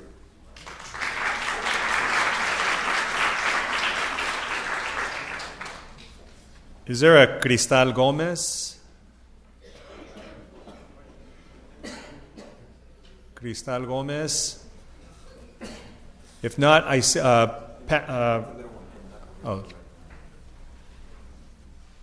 almost missed her. Thank you, council member. Followed by Reverend Lee de Leon.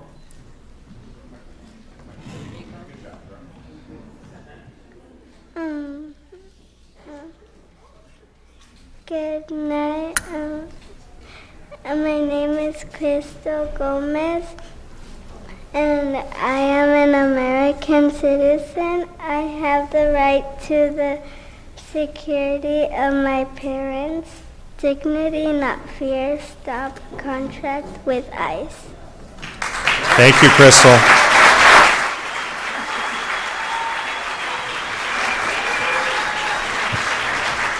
How do you Welcome, follow? Reverend. Yes, thank That's you, thank hard to you, follow thank that, you, right? council Good members. luck. Thank you for this hearing. And how do you follow a precious one like that, huh? My notes are not as good as hers. But last the month of October, we launched Neighbor to Neighbor in the city of Santa Ana. And at the heart of that initiative, and the city was involved, local churches were involved, community leaders were involved. At the heart of that initiative is loving thy neighbor. And our heart, our desire is that Santa Ana would become a community where people love each other, work with each other. You know, the tragedy and the sad thing is that for months we have heard a strategy to instill fear in the hearts of people across this country. And it's just sad how it's impacted communities and it's changed things. Santa Ana cannot be ruled by fear. This city cannot be ruled by fear. It's got to be ruled by love and caring for one another. So thank you so much. I applaud you for taking this bold step. Continue moving down this path.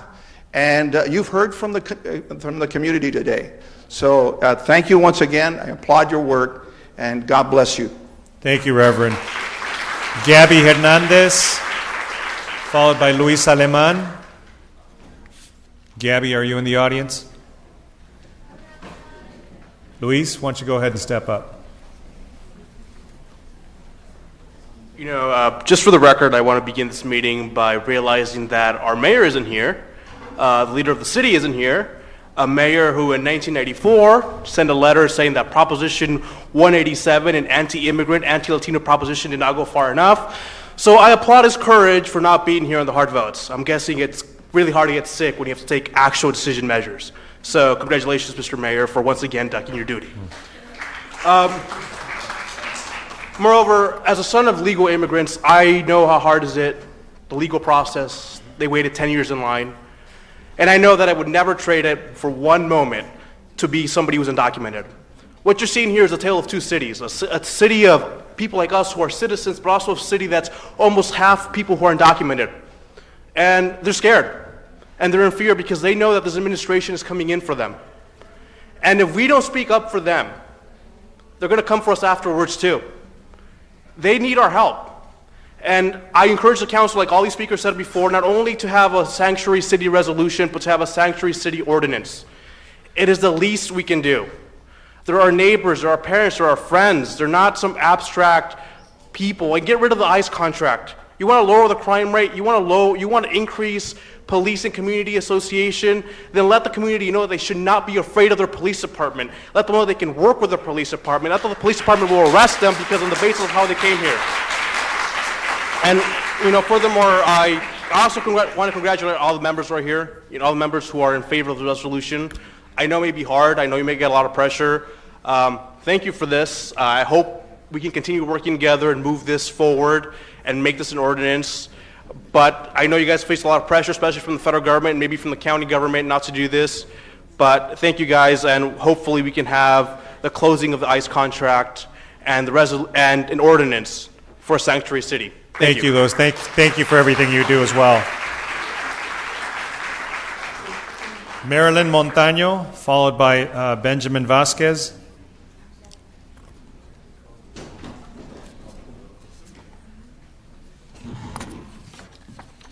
Hi, good evening. My name is Marilyn Montano. I'm the daughter of two undocumented parents. My parents are from Puebla, Mexico. Myself and all my siblings were born here, and I mean, every day, I think even before it was announced that Trump won the election, my family has been in fear before that.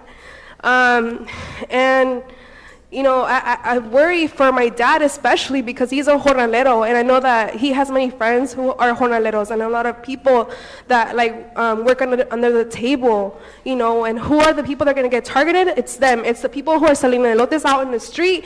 It's the señora who's selling, you know, tamales out in the street. She's just trying to pay her rent, you know. It's those people that are, you know, they're going to be targeted first. It's my dad's going to be targeted first. It's scary to talk about this at home, you know, and so I'm here because it's time that the city takes action. You know, I was a youth volunteer for the Santa Ana Public Library. So I feel like I did a service to the library a while ago. And I think now it's time. It's like, what is the city going to do to make sure that people like my parents are taken care of? Now I'm asking you guys. I'm demanding, that you guys put a sanctuary, in Santana. I think it's time, and it's also time to end the ICE contract. It's time to liberate trans and queer people that are in the detention center as well. It's time for them to be free. And unfortunately, I know this is not going to be the first time that or the last time that I'm going to be here, but I'm just really hoping that you guys make the right choice and that you guys make history, because a lot of people out there are counting on you guys. Thank you very much. Gabby Vasquez, or Gabby Hernandez, I'm sorry, come on up. I know that you were outside when we called you, followed by Benjamin Vasquez, followed by Peter Katz. Hi, good evening, City Council members. I'm Gabby Hernandez. I'm a member of Chicanos Unidos, and I'm also a therapist that works here in Santa Ana, a community that I really love. I've been active in the community, facing a lot of controversial issues, from gang injunctions, gentrification, to police abuse, and I wanted to share with you something recently that happened. I was on a forum asking questions of candidates in October, and I asked the question if the candidates would be willing to allocate 1% to 5% of the police budget for community programs. Most of the candidates said yes, except for the 2 candidates that were endorsed by the police union. 3 days later, I received a letter in the mail at my home with all my personal information, with my social security number, a description of my house, my car, my job, my hometown, my daughter's information, how my daughters got to school, what school they went to. So this was really frightening, that the moment that I asked about police and the budget and allocating certain services to the community, this is the reaction that I got. Here's a copy of the letter, and I can also forward it to you. I have contacted an attorney, and I have taken protection measures for me and my family. Now, this is not the first time that this has happened. This has happened to even some of the city council members, and it's happening to community members, and we have to take this very serious. By allowing this to continue, we're putting a lot of people in danger. I shouldn't have to face fear for my life or my daughter's safety just because I'm asking reasonable questions. Now, I've questioned the tactics that police take. I've questioned allegations of corruption, abuse of power, and this has never happened. But the moment that I questioned the police, the police budget, then this is what I had to face. So Gabby, if you could wrap up. Okay, we really need to change that culture. Is this a city that allows it, or is this a city that's going to stand up to it? Because what we saw recently at the election, with the election, is that you can buy a seat. The police union can buy seats. That's not what Santa Ana is about. We need to make sure that's clear. Gabby, can you make sure you get a copy of that letter to the chief?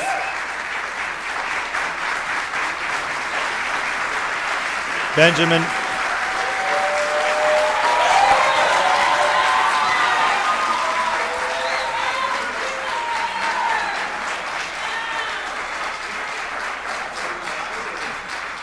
Hello, folks. How you guys doing? Good evening. I want to thank you guys for putting this on the agenda tonight. I want to thank Roman for his service to the city, and Angie as well. Thank you for your work. Your vote is necessary today. As you guys take on this vote and take on these issues, and the rest of you for the next 2 years that you're on the board, we want to make sure that we do protect the most vulnerable people. At the end of the day, is like, what have you done? What is your legacy as a group? And I'm sure that most of you have come on board for the best intentions. And we've started in 2004 as one of the harshest places to grow up, and we continue to be that same city, maybe even worse than 2004. And we haven't taken on these issues. And to listen to the people that are here, and to listen to all of us, and what more can we do beyond this that's happening? We have so much work to do. We have so much work to do, and so much fighting, what Gabby had just said, with the Santa Ana Police Association trying to run the city. And we're here to stand up. We're here to stand up for our community. We're here to stand up for our neighbors and our children and our families that we should have been protecting for a long time before this. It shouldn't have come to this. but I expect you guys are all going to make the right choice. And I hope and I pray that we're on this together, and you guys vote along with what the community has come out for you guys to do. Thank you. Thank you, Benjamin. Peter, before you start, let me make a quick announcement. I understand that some of the translation equipment is malfunctioning and it doesn't seem to be operable for those who are having the testimony and the comments translated into Spanish. We do have somebody who's translating it outside in the lobby, so I'm going to go ahead and translate that into Spanish for those who are monolingual Spanish speakers. Parece que el equipo de traducción no está funcionando. Si algunos quisieran escuchar el testimonio y los comentarios que se están haciendo, pueden pasar ahí al pasillo al frente. Hay alguien ahí que está traduciendo todo de inglés a español. Y disculpen esa falla. Peter, go ahead. We only have a couple more speakers that we can get to in this time, so if you can make it brief so we can get through as many as we can. My name is Peter Katz, and I'm the president of the Comlink Board. And I think this resolution needs to be stronger. We need an ordinance. I support ending the ICE contract and creating an ordinance to protect the citizens of this city. And I'm going to tell you the reason why. As an American soldier defending the freedoms of this country, you're in a foxhole. You don't ask the soldier to the right of you or to the left of you what their religion is, what their nationality is, or whether they're documented or not. You want to know that they've got your back and that they're helping you to defend the freedoms of this country. And so let me go into a little bit of the history of where we're at. This is the Achilles heel of American history. We persecuted the French. They ran to Louisiana to hide from us deporting the French. In 1888, we passed the Chinese Exclusion Act, where we persecuted Chinese Americans and cut off their pigtails. In 1938, we turned back a boatload of Jews and sent them to their deaths in the concentration camps. Where is this going to end? In 1941, presidential order interred Japanese Americans, believing they all were the enemy in concentration camps. We passed the Patriot Act, which took away our rights as citizens to search and seizure. I mean, we have to end some of this persecution. If you look at what Thomas Jefferson said in the preamble to the United States Constitution, nowhere in the Constitution does it say citizens or residents. It says persons and people. And you look at those three principles of American history, liberty, equality, and self-government. These are the things that are reserved to the people of America. Peter, if you can start wrapping up. Not the residents. And then, so if you're looking at money, I want to remind you that there are three Supreme Court cases that prohibit the federal government adding persecution to cut off funds. One is in Texas over Pell Grants, another one's over the Brady Bill, and another one is over Medicare rights. And so they will not cut off your funds. Thank you. Thank you very much.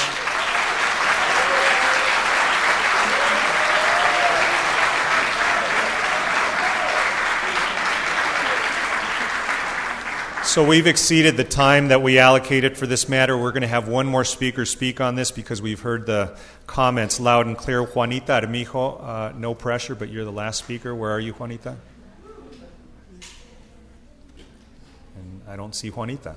So with that, why don't we go ahead and wrap up, and I'll bring us back to the business calendar, and I believe we're on item 55A as an apple. And I'll entertain a motion on that matter. Move the item. Motion approved. Second. We have a motion and a second. All those in favor? Aye. Motion carries. Moving on to 55B. Motion. Second. Okay. Motion by Tinajero, second by Councilmember Reyna. All those in favor? Aye. Aye. Motion carries. 55C. Motion to approve. Second. A motion and a second. All those in favor? Aye. Motion carries. Moving along to 55D. Motion to approve. Second. All those in favor? Aye. All those opposed? Motion carries. 55E. Motion to approve. Second. All those in favor? Aye. Aye. All those opposed? Motion carries. Moving along to 55F. Motion to approve. Second. Okay, we have a motion and a second. All those in favor? Aye. All those opposed, motion carries. Now we're on to 55G, which is where we had all our comments. I'll go ahead and open it up to the council for questions and comments. Mayor Pro Tem, if I can... Go ahead. Go ahead. Councilmember Benavides. Address.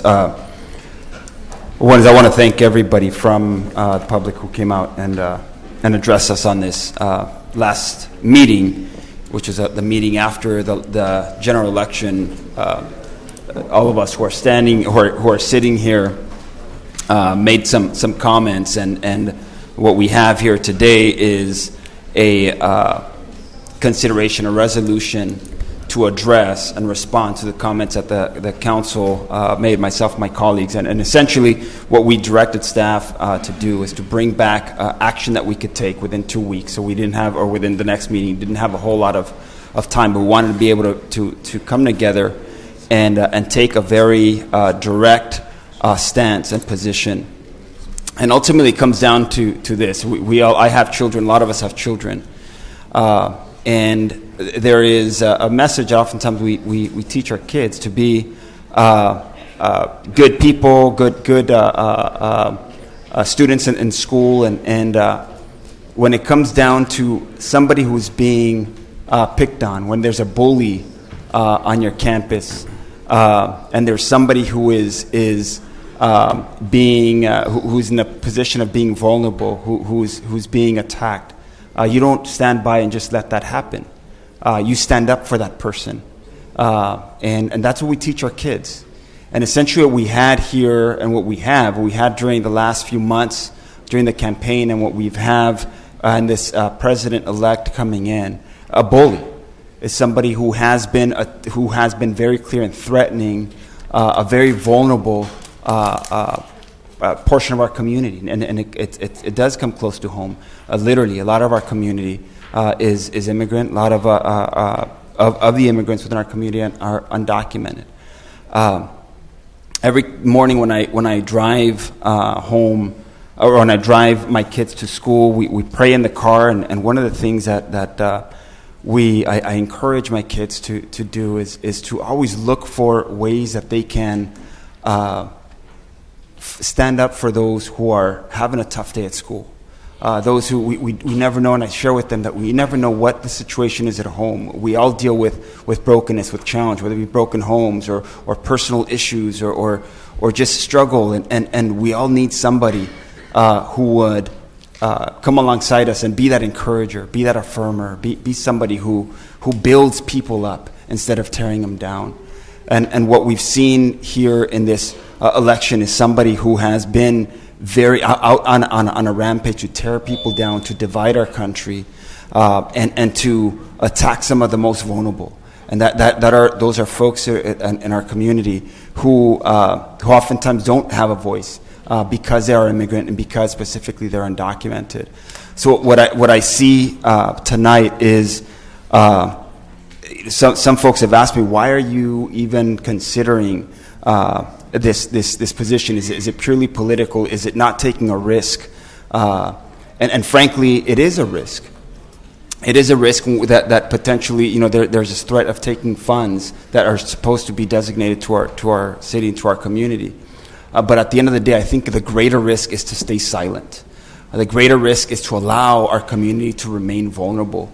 The greater risk is to have people feel that they don't have a voice, they don't have somebody standing up for them.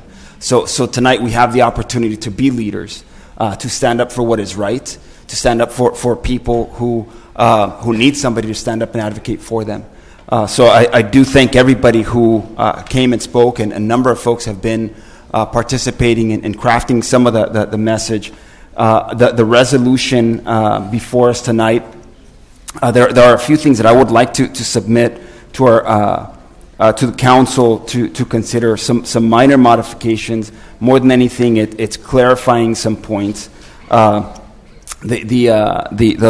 language has been distributed. It's on the dais of all the council members. Is distributed earlier as well. And one of the things that it does ask is that we do have a clear time to turn around and turn this from a resolution to policy. In order for policy, there were some calls for ordinance. We didn't have within the short time frame enough time to be able to craft and take this into ordinance. But what the resolution does call for us as a city and for the council is to take the follow-up action. A number of the things that were requested from the commissioner task force, and also that we do have a set time. I don't know that within a month's time that we would be able to craft and put everything together and pull everything, all the staff, the different departments. We can do everything possible to get there, but in the language that and modifications that I'm submitting for us to consider is that we in the adoption of the resolution that we do have a window of no more than 120 days to be able to craft this, come back where there is a time certain for council to have be able to consider adoption of, again, the policies that are called here, so essentially ordinance. So that's something I would encourage my colleagues to consider. With that, I'll cede comments. Mayor Pro Tem. Thank you, Councilmember Benavides. Let me take one more comment from the council. I think that our city attorney and our clerk of the council have some information that they wanted to clarify with me as well before we deliberate any further. But let me take one more comment from the council. Thank you, Mayor Pro Tem. I'd like to, first of all, thank everyone who came out to speak tonight on this issue on 55G. As a school teacher, this is very personal to me because I work with many children who are, since the election of Donald Trump, have been fearing the threat of deportation of their parents. And I really feel that I want to thank my colleagues for bringing this up. I was not here at the last council meeting, and unfortunately I wasn't able to comment about the election, and I've finally moved beyond that, and I think it's time to take action. And I completely agree with you, Councilmember Benavides, that we need a timeline, and this is just a symbolic gesture. We need to move forward with an ordinance as well. Thank you. Thank you, Councilwoman. And so I was advised by the city attorney that we need to go ahead and take some additional public comments. So let me go back. We have, I think, a few more cards here. Mr. Sal Ocampo, if he's in the audience. Sal, if you can come up. Or Saul, I'm sorry. Saul Ocampo, followed by Debbie Pacheco. And we're going to keep it to the 1.5 minute to 2 minute limit. If you can please be brief.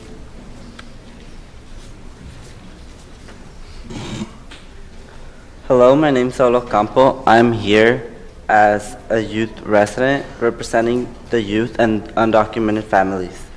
Today, I have a vision for all youth to live in a sanctuary city.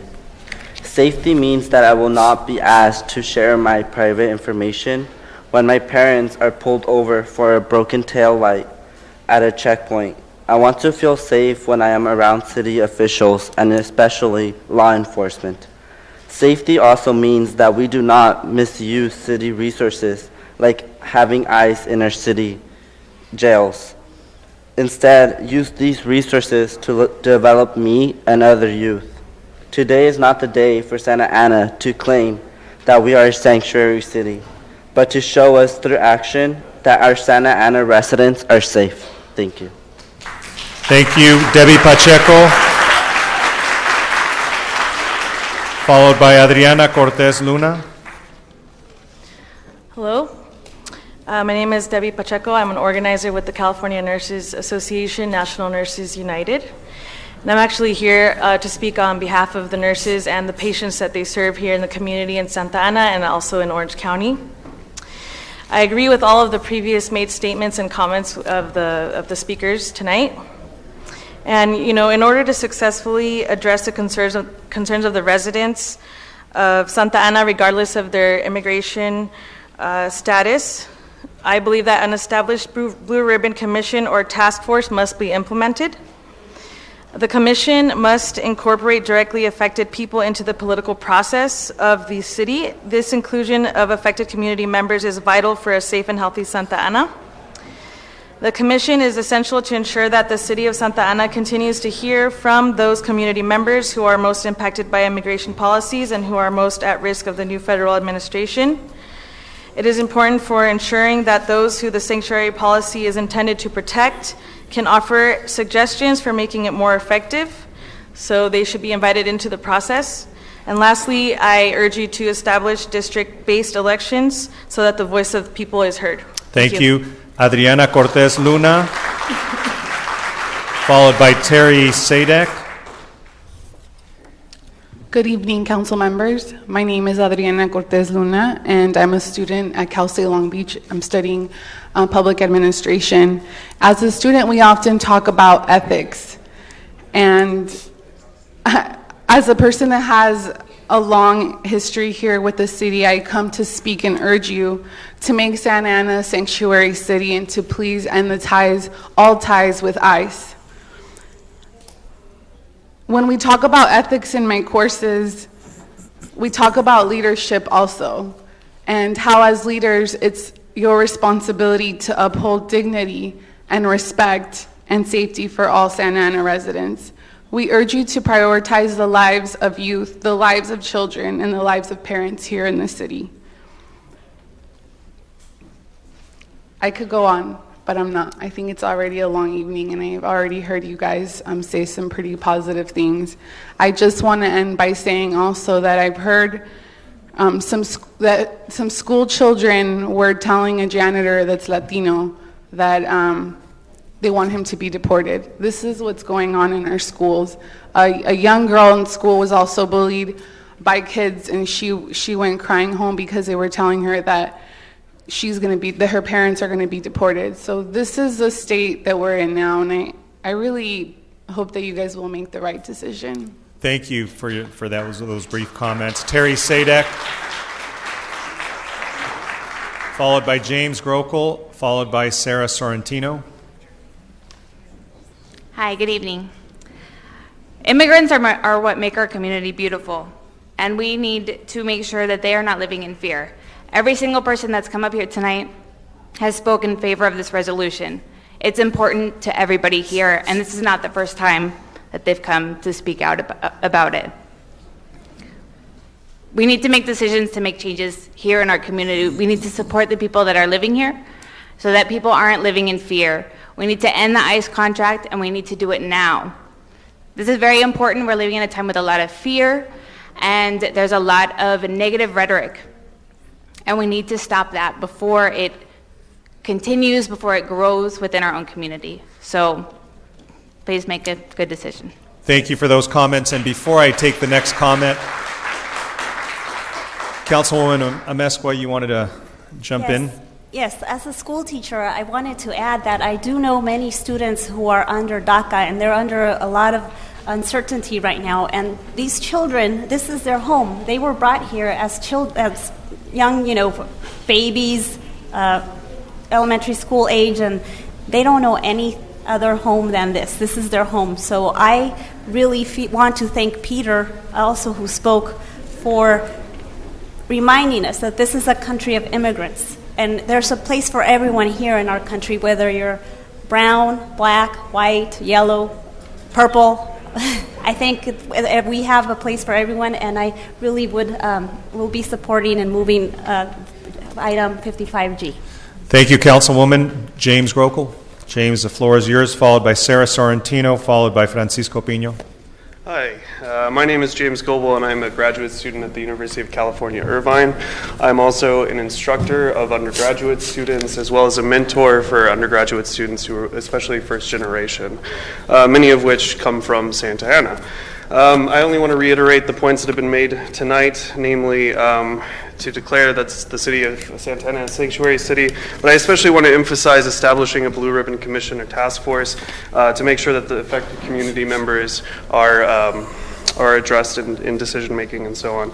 Also to make it legally binding rather than just a symbolic gesture, and in that too in the contract with ICE. Thank you. Thank you for that. Sarah Sorrentino, followed by Francisco Pino, followed by Edna Monroy.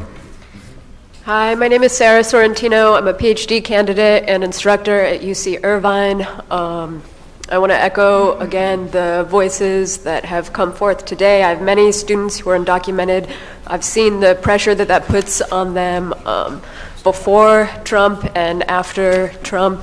Not that needs to be a designation. I want to insist that this city works with gestures that have come forth from the University of California to protect undocumented students and to go more than just making gestures and to implement that in law to end the contract with ICE. Thank you. Thank you. Francisco Pino. Is Francisco here? If not, Edna Monroy. Hi, good evening, everyone. I'm Edna Monroy with California Immigrant Youth Justice Alliance and ICE Out of LA Coalition. I'm here to support the Orange County community, specifically the Santa Ana community that has been holding it down for years now. They have been coming forward with these demands, which are right to concretely establish a clear timeline to us as far as when the city of Santa Ana will terminate its ongoing contract with ICE. Especially now with everything that's happening, all the different attacks to immigrant communities, Muslims, queer people, just everyone, right? What is the city of Santa Ana going to do besides passing a symbolic resolution, right? We need something more meaningful than that. We need something a lot more bold, right, than that. And we really need to start showing that we are immigrant friendly, that we are allies, that you are here for us as undocumented immigrants, as queer people, as Muslim people. And so we really are running out of time. And so the timeline that we are pushing for is that you all need to pass this resolution and make it into a law by January 20th. We cannot wait any longer, and so now is the time. And so we're going to be here. We have been here before, and we're going to continue being here. If you really, really are allies, and if you really are on the other side of Trump, you need to start showing that now. Thank you. Thank you. Jose Morales.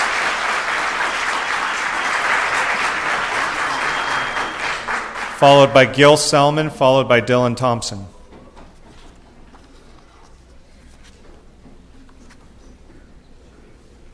Hi, good evening.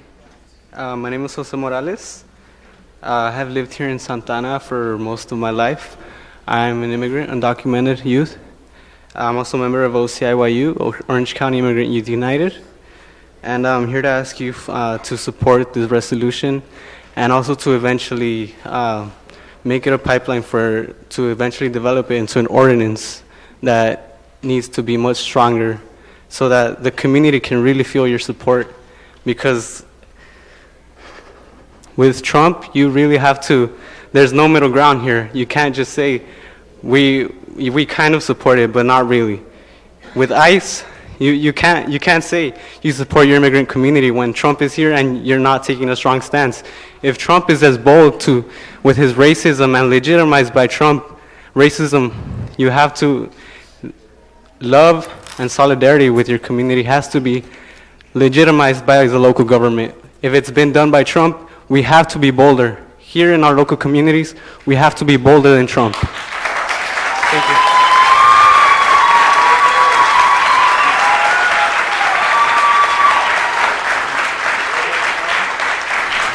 Gil Selman, followed by Dylan Thompson, who is our last speaker.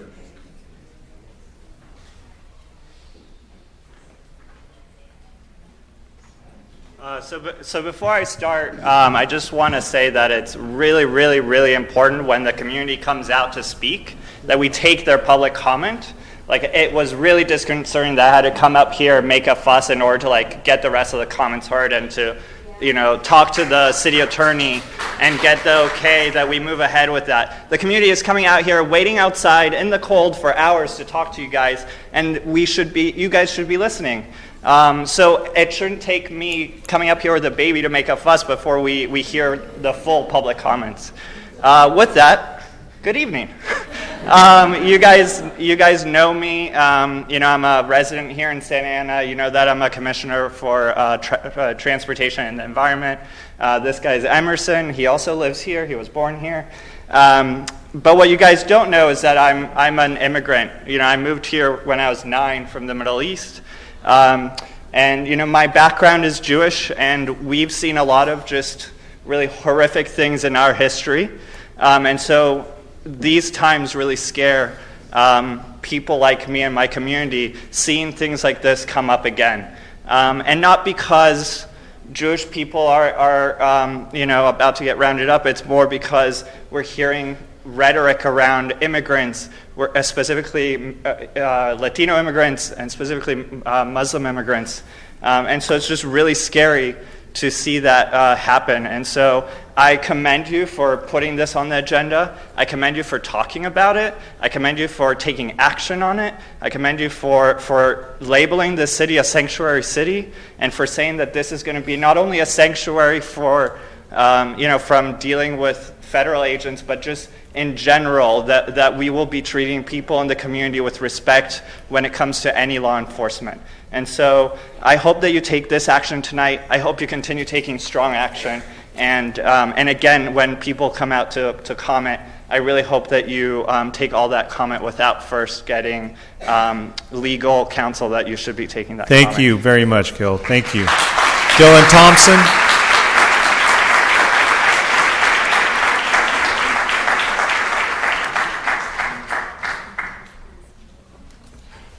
Hi, my name is Teresa Dang. I know I'm not Dylan Thompson. I look nothing like him. He's super adorable. I'm a lot less adorable, but he had to leave. So I'm taking his place to speak for the Orange County May Day Coalition. We've had many meetings with several of you. We've sat down. We've taken a look at the ICE contract. We've discussed the many millions of dollars that the city earns by having this contract.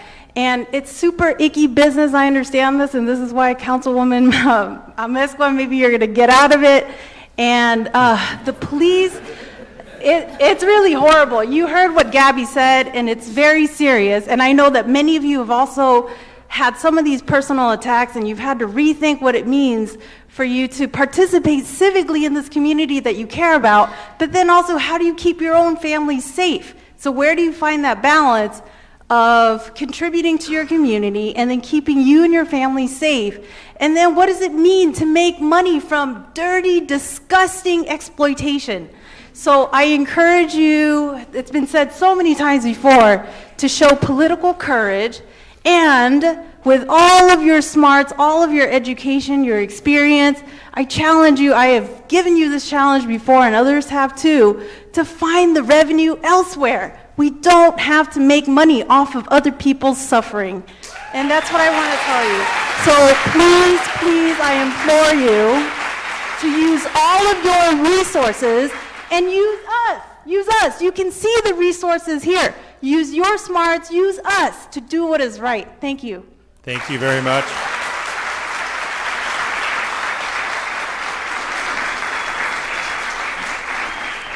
So let me bring it back to the council. I believe we've already had 3 comments. I'm not sure, council member, if you'd like to chime in as well. First of all, I just want to definitely thank my colleague, Councilman David Benavides, for his leadership in bringing this to the table.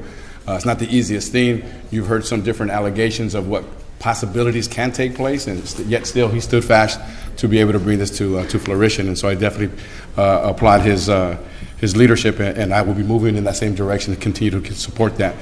I too work with young people, and unfortunately I've received a lot of phone calls from young people curious about what does this all mean. And we're not quite sure yet. We're not quite sure yet what exactly does it mean as far as tangible. But the fear today is real. The fear in our young people and the families of being ripped apart are definitely real. Unfortunately, we don't always have a lot of information to share with them until we see what exactly the new president and his administration is going to look like. But there are certain steps that we can take to be proactive. And in that sense, again, I appreciate the leadership from Councilman Benavides, and I'm definitely moving to support this. Thank you. Thank you, Council Member. Councilman Tinajero. Thank you, Mr. Mayor Pro Tem. First and foremost, thank you for coming out and speaking up and bringing your voices to the table, and also asking the council to make further changes to the ordinance. I was thinking about a pastor, a Protestant pastor, who is a very outspoken individual against Adolf Hitler, and it's a very popular little saying that he had, and it says, "First they came for the socialist, and I did not speak out because I was not a socialist. Then they came for the trade unionist, and I didn't speak out because I was not a trade unionist. Then they came for the Jews, and I did not speak out because I was not a Jew. Then they came for me, and there was no one left to speak for me." And so what happened last week were several things, and we'll start from the local to the national. One of the things was that our police officers union leadership spent almost $300,000 to buy a seat, to make sure that they could try to take control to fire our city manager and our chief of police. Why? Because they wanted to control the show. That was probably one of the scariest moments that I've seen as an elected official, when one group wants to exercise their will on another greater population. The other thing was that the spirit of the law is that you live in a certain area, and if you live in a certain neighborhood, you run for that office because you're from that neighborhood. The spirit of the law was not to change your address a few months before you run and then move to a different part of the city to be able to run for office. That was not the spirit of the law. And then finally you had Trump. The Trump election shook me to my core. I saw my daughter come home in tears, and I said, "What's wrong?" She says, "A lot of my friends are talking about moving to Mexico because they're afraid they're going to get deported." What you saw last week from this council, and I'm very proud of this council, is that I appreciate what Councilmember Benavides said, that those that are filled with hate, they don't hesitate, they don't apologize, they go for the throat.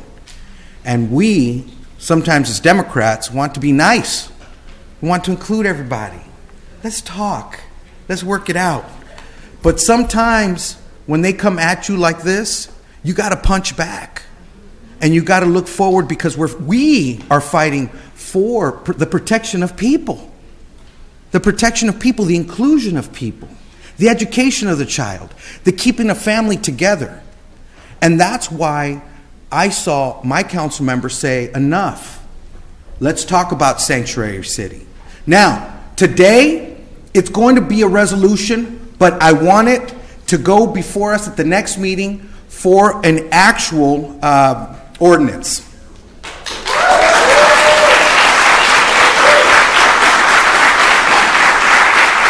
And let me tell you why we couldn't make it an ordinance today. So I feel bad for David, because he came out here, he wanted an ordinance. But you know, if you have an ordinance, you have to have a first reading, so that's one meeting. Then you have to have a second reading, that's another meeting. So you could pretty much go into 6 weeks to 2 months, and this council's going to change in the next meeting. So in the spirit of good faith, we said, well, then let's make it a resolution today. But I'm here in public, in a public setting, saying let's make it an ordinance, and let's put it up for an ordinance at the next meeting. And let's start that process. And I hope that you hold those other council members that are going to come here, you hold their feet to the fire, because they're Latino too.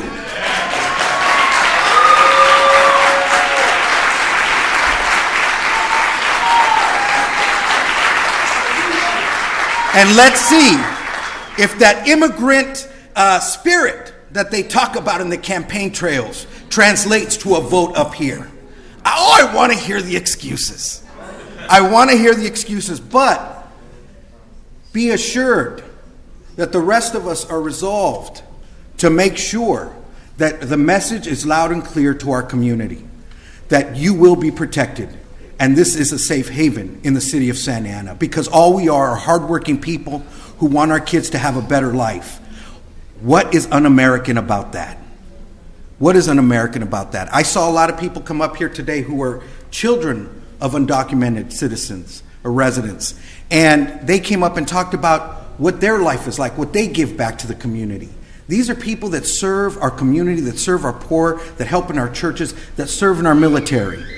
And so we need to make sure that we start to move forward in those in that area. When people overreach, we got to remind them what we're all about as far as Americans and following the law and the Constitution. See, I'm tired of having a mayor who breaks the law constantly, pays his fine to the FPPC, and says, hey, I still got what I wanted. See, those kinds of leaders we need to remove as a community, and that's the only way we're going to do that is by having ward elections. And by having ward elections, we're going to shrink down the wards, and we're going to make it so that every resident that decides to run for office can knock on every door of that ward and be introduced to the voter so that the voter can understand and know who their representative is going to be.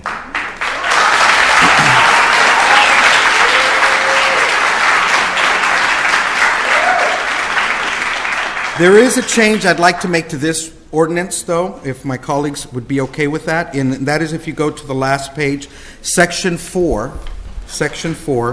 where it says, it's 4 lines, or 3 lines down, it says, employees and agents of the city and the city will explore the feasibility of establishing a commission or task force.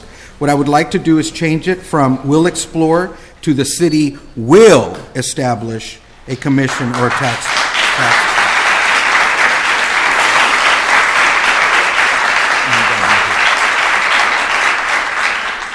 And finally, this is real. When the president-elect selects Steve Bannon, who is an anti-Semitic individual and racist, to be his advisor in the White House, this is real. And if that does not worry you, I don't know what else will. Because I'm seriously concerned that we may have someone who is unwilling to follow the Constitution of the United States. And so we need to prepare, and that's why I thank Councilmember Benavides, because he took that bold move last week, or 2 weeks ago, to bring this to the forefront and put it out there and said, all right, are we going to do it or are we not? And so I thank the community. Don't stop. Keep coming. Because we are going to create a timeline and we are going to move forward. And the people that have come up and spoken and said, hey, how could you be a sanctuary city and you still have the ICE contract? Well, you know what? We got to get out of that ICE contract and we have to have a timeline for that as well.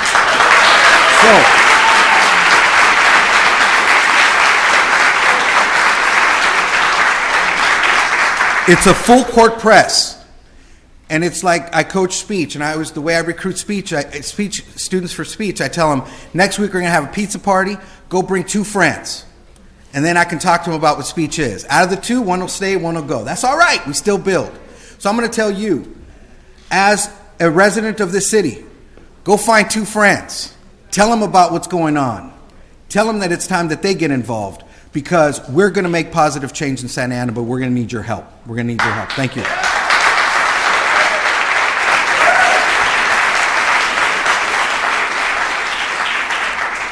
Thank you, Council Member, and I realize that there is no motion on the floor, so I would like to defer that privilege and that honor to Council Member Benavides, who's been sort of the person who shepherded this legislation along. So, Council Member, would you like to move that item? Thank you, Mayor Pro Tem. Yes, I would like to move the item with the modifications that we have on our dais.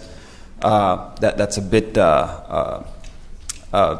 adds more clarification from what we had on our packet, and then add the language and the modification that Councilman Tinajero just suggested as well. So I'm moving that item. Very good. So we have a motion with the amended language by Councilmember Benavides. I'll second. With a second by Tinajero. My closing comments are, it's all been said tonight. There's not much more to say. I'm glad I'm here because it's a historic moment, so I'm glad I didn't miss it. I think those who aren't here are going to regret it, because I believe, I know my family, I'm an immigrant. So we came to this city many years ago, and I think we've always been a sanctuary city. I think we've always been a place that has welcomed people. It's been a port of entry for people from all over the world. I know that probably 90% of the immigrants here are from Mexico, but my family came from Bolivia. And so I'm treated no different than a Mexicano who eats frijoles and tortillas. We just eat salteñas and chuño. So, but we all have something in common, that we came here to make this country a better place. And I think that whether we're documented, whether we're not, we're law-abiding, we're hardworking, we're people who want to provide our children with a better life. And with this, nothing is changing. We're going to continue to embrace and treat people no different, whether their immigration status is legal or not, because I think as long as folks are law-abiding here, that's important, and those protections remain in place. And again, as I said at the last meeting, my conversation with the city manager and the police chief make me feel confident that those protections are going to remain. This is going to be one step further. I want to thank my colleagues. I want to thank the public that's come out to speak in support of this. We don't know what the future is going to bring us. I certainly hope that we're overestimating the aggressiveness that may come our way, but we do need to brace ourselves, and we do need to make sure that we stand united, we stand as a community, and we stand for those good values that we all believe in. So with that, I'll go ahead and call the question. And Madam Clerk, do you mind going ahead and doing a roll call vote? Because on these historic agenda items, I think it's appropriate. Absolutely. Councilmember Amezcua? Yes. Councilmember Reyno? Yes. Councilmember Benavides? Yes. Councilmember Tinajero? Yes. Mayor Pro Tem Sarmiento? Yes, unanimous vote. Thank you very much.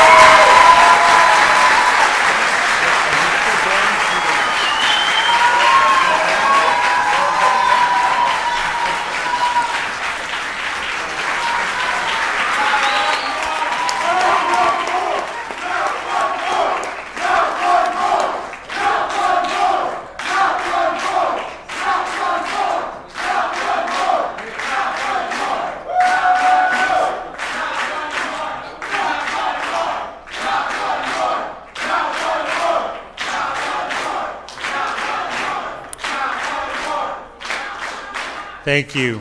Thank you very much.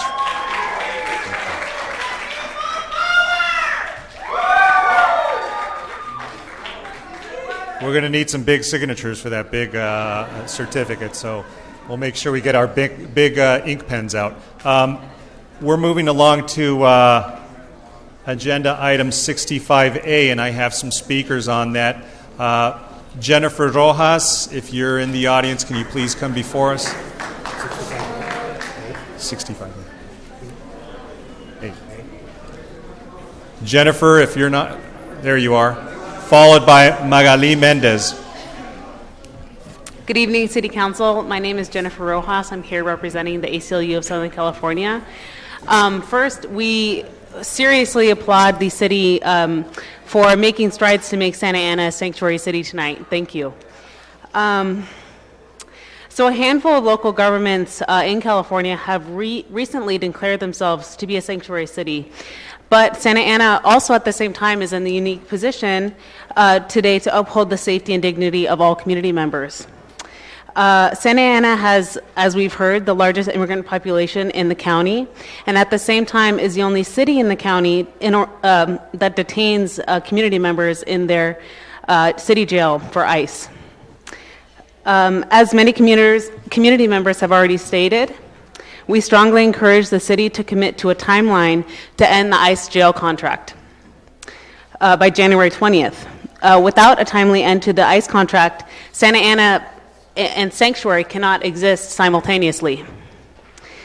The council has the opportunity today to move above and beyond other sanctuary cities to truly commit to the safety and unity to vulnerable community members. Thank you again for considering the three main asks from the community tonight to make Santa Ana a true sanctuary city. Thanks so much. Thank you. Magali Mendez, followed by Roxana Rojas. Hello, everyone. I'm Magali, an undocumented woman, and I'm here to demand a timeline to end the ICE contract. A city is not truly a sanctuary if ICE and the police are present and collaborating to terrorize our communities. Santa Ana is the only city in Orange County that detains immigrants in its city jail. Santa Ana is not protecting the people until all contracts with ICE is terminated. Santa Ana cannot be a sanctuary if it continues to profit off of our communities. To be honest, I'm angry that I have to constantly remind folks about my humanity and the humanity of my community and why these detention centers should not exist in the first place.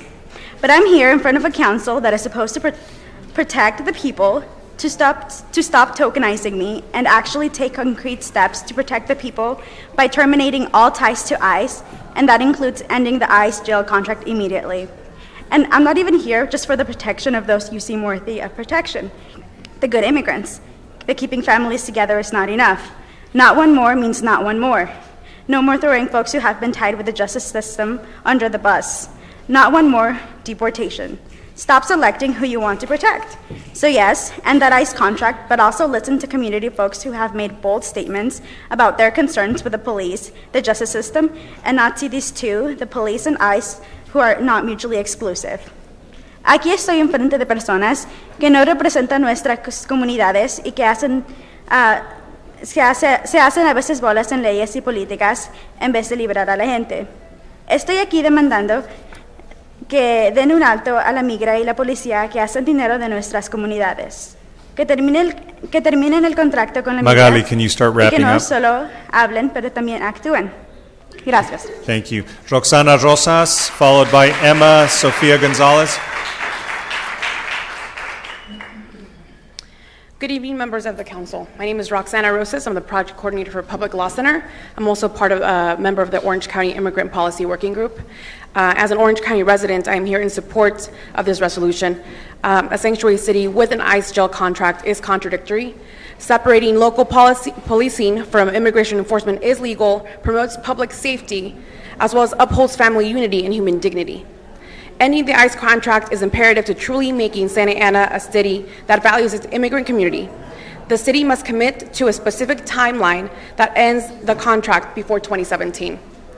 The city cannot declare itself a sanctuary city and profit of our vulnerable immigrant community.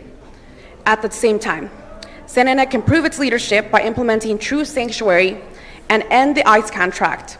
Ending the ICE contract is imperative to truly making Santa Ana a sanctuary city. The city must commit to a timeline that ends the contract again before 2017. And like Councilmember Roman Reyna stated earlier, there are so many children that don't have the support of family members or of their community. And we have an opportunity right now to become that mentor, to be that example, and to protect our vulnerable immigrant community. Thank you. Thank you. Last speaker is Emma Sofia Gonzalez.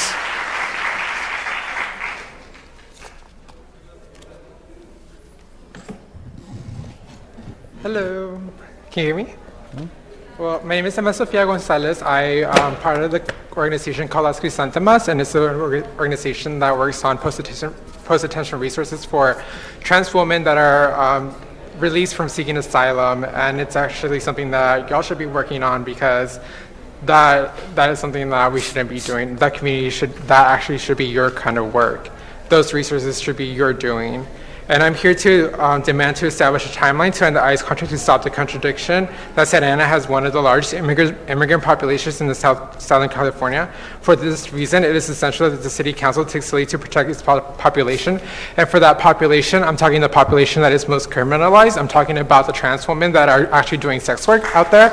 I'm talking about all criminalized folks, especially trans women, especially those that you hold in your cages over there less than 1 mile away. So end the ICE contract and shut down those detention centers, shut down your jails, shut down your prisons, shut down your borders and everything, because if you don't do that, then we won't live. So let us live right now. Let us live. Thank you.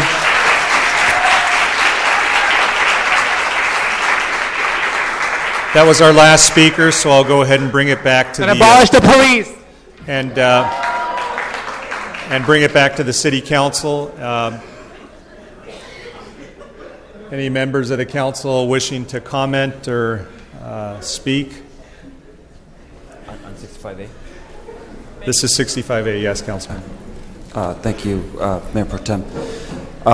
there's been some essential we have before us is that step towards eliminating that contract. It's the first step to reduce it, as well as to put out an RFQ for reuse.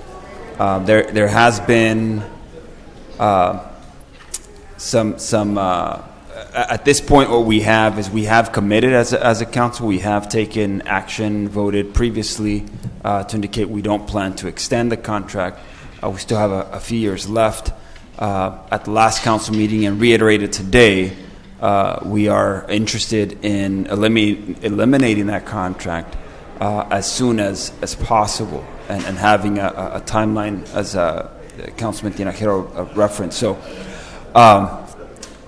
ultimately, I guess my question is, how soon can we, what's feasible, and how soon can we get out of that business? Thank you, Councilmember Benavides and Mayor Pro Tem and the City Council.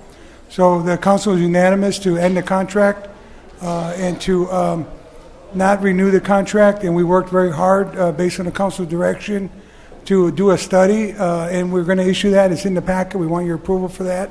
We had 12 meetings with the community, and it's a complete reuse for any purpose, so that we're not limited to incarceration or jail type facilities. There are some benefits to the facility for booking and some other contracts that aren't under review, but the ICE contract, clearly the council said let's end it. At the meeting that we had recently, you asked us for an expedited phase out, and what's before you today is exactly that. We had over 200 about a year ago. And with this approval, if you approve it, and we hope you do, then the contract would be modified. We would notify ICE that the maximum number would be 128, and then soon thereafter, with the jail reuse study and our continuation of not hiring full-timers, we would come back again at the council's preference with even more actions to continue the phase out as you have requested. Thank you, City Manager. So what the RFQ we're looking at, it would go out, the request for qualification would go out within the next, according to, I'm going based on the timeline you've presented to us, within the week. Yes. The due date would be in January to have those the responses. There would be an evaluation committee during the month of February to take a look at everything that was submitted. There would then be a firm during the first part of March, some interviews, and then council would take action within a number of weeks after that. So within the next few months, first quarter of 2017, we would be looking at taking action. That's right. Toward having a reuse plan, and then from there, that based on that plan, we'd be able to have a firm timeline to be able to do a reuse and take any action we need to be able to change contracts, cancel contracts, and such. So that provides some clarification. Clearly, today we also received from the city manager's office an analysis on what the impact would be should we cancel the contract. From what I understand, if you can fill us in, what would be, looking for those notes, but what would be the impact at this point, and those funds that do come in, what do they cover? The funds that do come in, I believe there's been some debt obligation that has been referenced previously. Thank you, Councilmember Benavides. So the action today would have an impact of $663,000, and that's an annualized number. And if we reduce it further, obviously we're looking at those options to mitigate the impact on the budget. But when you eliminate the revenue and subtract the cost, it's about a $2 million annualized number if the entire ICE contract were terminated. We have about 16 employees that would be impacted. The goal would be to find jobs for every one of them. We also have in a report an update. We have been unsuccessful in negotiating a incentive program, but we're going to stay at it. And we do believe that as these employees retire, find other jobs, that puts us in a much better position, because obviously we care about our employees. We want to minimize the impact. So those are the financial issues. but we'll be in a much better position at the conclusion of the jail reuse study. A couple of final follow-up questions, and I don't know if I imagine my colleagues might have some questions and comments as well. Do we know offhand what the existing debt is on the jail, on the construction jail? I believe it's about how much? For how many more years? What's the total? So $3 million a year until 2024. So about $30 million. So 30? 4, 8, 3 times 8, 24 million plus interest. About 24. So at this point, if we were to, the moment that that contract gets canceled, it's going to be before that 2024 anyhow, we're going to have to come up with some type of stopgap, right? Some type of fill in there. And the only reason that we're even have this contract is because of that. Essentially, that funds would have to come from somewhere. And ultimately, it's up to us in council and city management to figure out how we would fill that gap. Did you want to make? There's a lot of options in the future. Obviously, if we could find another use for the jail and service the debt and find places for the employees, that would be perfect. But in lieu of that, we could reconstitute the debt, reprogram it, lease the facility, look at different models. Ultimately, the goal would be to minimize any exposure to the general fund. So the interest would be to do that, take that action as quickly as possible. I know other colleagues have some comments here. Thank you, Councilmember Benavides. Any other comments? Councilwoman Amesco? I had a question. Of those 60 employees that are currently employed at the jail, are there any of them that might be able to train to move to code enforcement? Because I know that that's a big area in our city that we need more code enforcement officers. Yes, thank you, Councilwoman Amesco. We value the employees. That's why we're so concerned about bringing on additional full-time people, because we don't think that's a good idea. But we'll do everything possible to find other jobs for them, work with the personnel director. There's code enforcement officers, lots of opportunities. They're very valuable employees. There's retirement incentives. They may want to take jobs in a new company that takes over the jail if that's the case. We don't know. But at the end of the day, we think that 16 employees is manageable, much better than a few years ago. We haven't hired a full-time person since 2010, so we're millions of dollars better off now because of the good programming that we've done and working with the different individuals. But our goal would be to minimize any adverse impact on the employees and put them to use in jobs where they can stay in the city family. Thank you. Thank you, Councilwoman. Councilman? Yeah, I just wanted to make it clear what the city manager is explaining is that if we were to start to not need all of our correctional officers in the jail, there are positions that we have not filled in the city where we can move them into the city. So I want to make that perfectly clear because I don't want someone else to try to hyperbolize it and spin it a different way and say you're going to lose your job. Well, you're probably not going to do that job, but there'll be another job for you to do here in the city. And it won't just be strictly to court enforcement. It could be in Parks and Rec. It can be in a lot of different areas in our city. So I just wanted to make sure with that. And there's some times that I think that we have to kind of come back a little bit. I heard someone say, dissolve the police and the whole bit. I don't think you really understand. If you don't have a good, thriving, solid police force, it's a completely different society. And so our police department is a strong police department. There are many young police officers who've just joined the force who have been getting stellar reviews, who are doing great work. I don't want our community or our police officers to think that there's no support. We support our police officers 100%. We support them with the different equipment that they receive, the training that they receive. I think what you've seen up here is a concern, a major concern in the way that the leadership of the union has pushed their will onto the people up in here. And that's what it is.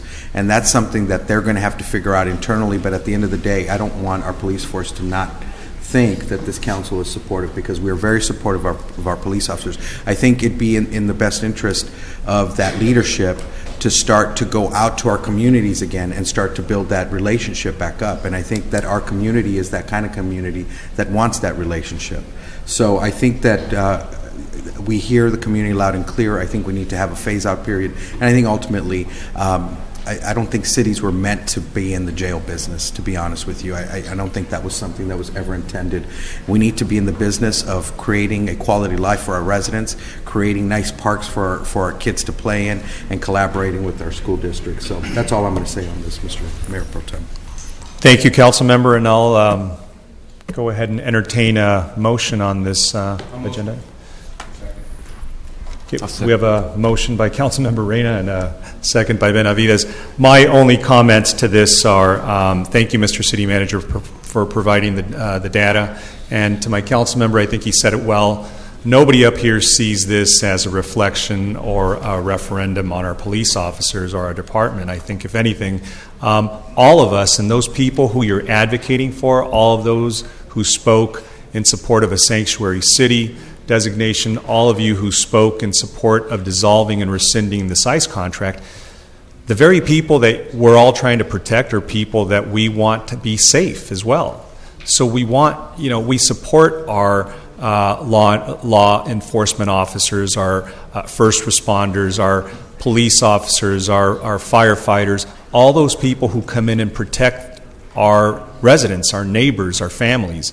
So this has nothing to do with that. We're all supporters of law enforcement and public safety. I think there is, though, a compelling moral need that we see how we can remove ourselves from this relationship. And I think, I know my visits to Washington, when I've gone, and the most recent one I took with our advocacy staff, was to see how we can maybe expand the contract we have with the U.S. Marshals there and see how we can offset the loss. Because one thing we all have to understand, $600,000-$700,000 has to come from somewhere, right? So if we don't have those monies coming in, it gets taken out of another department. It might get taken out of Parks and Recs. It might get taken out of Public Works. And that means services being reduced to those very residents that we're trying to protect. So we have to be thoughtful. We have to be intelligent. We have to go into this with our eyes wide open. And if ICE, which my opinion is that as soon as ICE receives this message, which we have no trouble doing, once they receive this message that we're reducing the number of inmates we're going to house, they're going to cancel the entire contract, because I believe that's where we were with them, I believe, Mr. City Manager. So we really are looking at a $2 million hole that we're going to have to fill. So the sooner we can get that reuse study done, the sooner we can have some alternatives and options. I think the better shape will be to mitigate some of that loss. So that's all I have to say. Every decision, every action has a reaction, obviously, but some things are so important that we have to make sure that we make adjustments and we move forward. So with that, having a motion and a second, all those in favor? Aye. Aye. All those opposed? Motion carries unanimously. Thank you.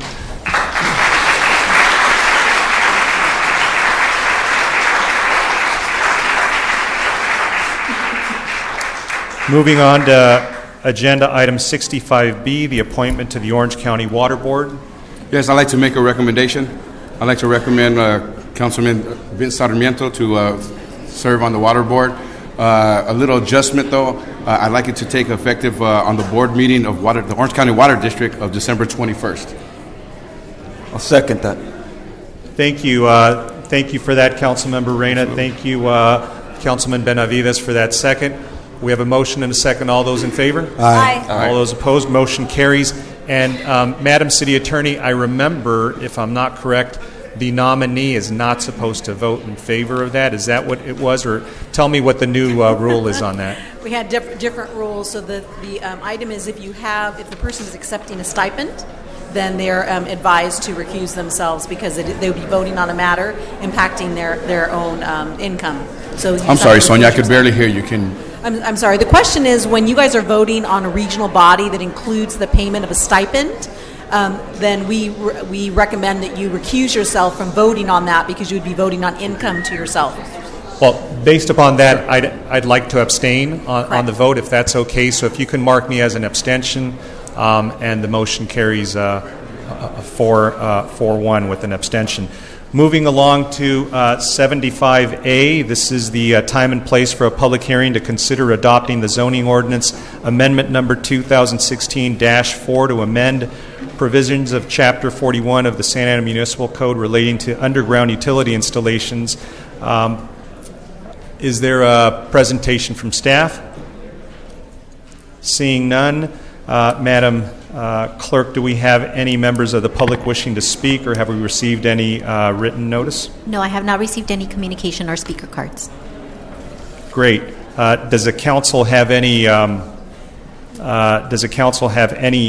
Comments or questions on this? So we open the public hearing. Yes, and I'll close it now based upon that. Let me bring it back to the council. Any comments or questions? Move the item. Okay, we have a motion and a second. All those in favor? Aye. Second. All those opposed, motion carries. Moving along to 75B, which is this is a time and place for a public hearing to consider adopting an amendment application to 2016-4 to remove and replace zoning sectional district maps. And is there a planning staff presentation on this one? Seeing none, do we have any members of the public wishing to speak, or have we received any written communications, Madam Clerk? I have not received any communication or speaker cards. Okay, seeing none, I'll go ahead and close that hearing. Do we have any questions or comments from the council? No. Okay, seeing none, I'll entertain a motion. So moved. Second. We have a motion and a second. All those in favor? Aye. All those opposed, motion carries. And that brings us to 75C, which is a continued matter that will be continued to the December 20th meeting. And now we're on 85A, which is the consideration of the establishment of district elections. And I'll go ahead and turn it over to Councilman Tinajero. Thank you, Mr. Mayor Pro Tem. I'm just asking that we move forward on this. I think the community is asking for ward elections. It's the trend around the county. I think this is the best way to have representatives from that particular neighborhood who have lived in that neighborhood, who know their neighbors, who know the needs of that particular area, to have a better shot at being elected. What I saw this last election, a tremendous amount of money that was put into 2 races, I would say 3 races. Actually, I'm going to say 4 races, and I think our community could be the leaders in this, in making sure that our democracy, it's a good democracy where everyone has an opportunity to be heard and an opportunity to run and take money out of politics. In this, I'm going to be asking for other things to put into it, as well as campaign finance reform and so forth. So I would just ask if we could direct our city attorney, and I'll make a motion. So, second. So we have a motion and a second. I do see some cards here from the public that wish to speak on this. Is Angie Blas with us? Angie, please, the floor is yours. And Gil Salmon, has Gil left the building?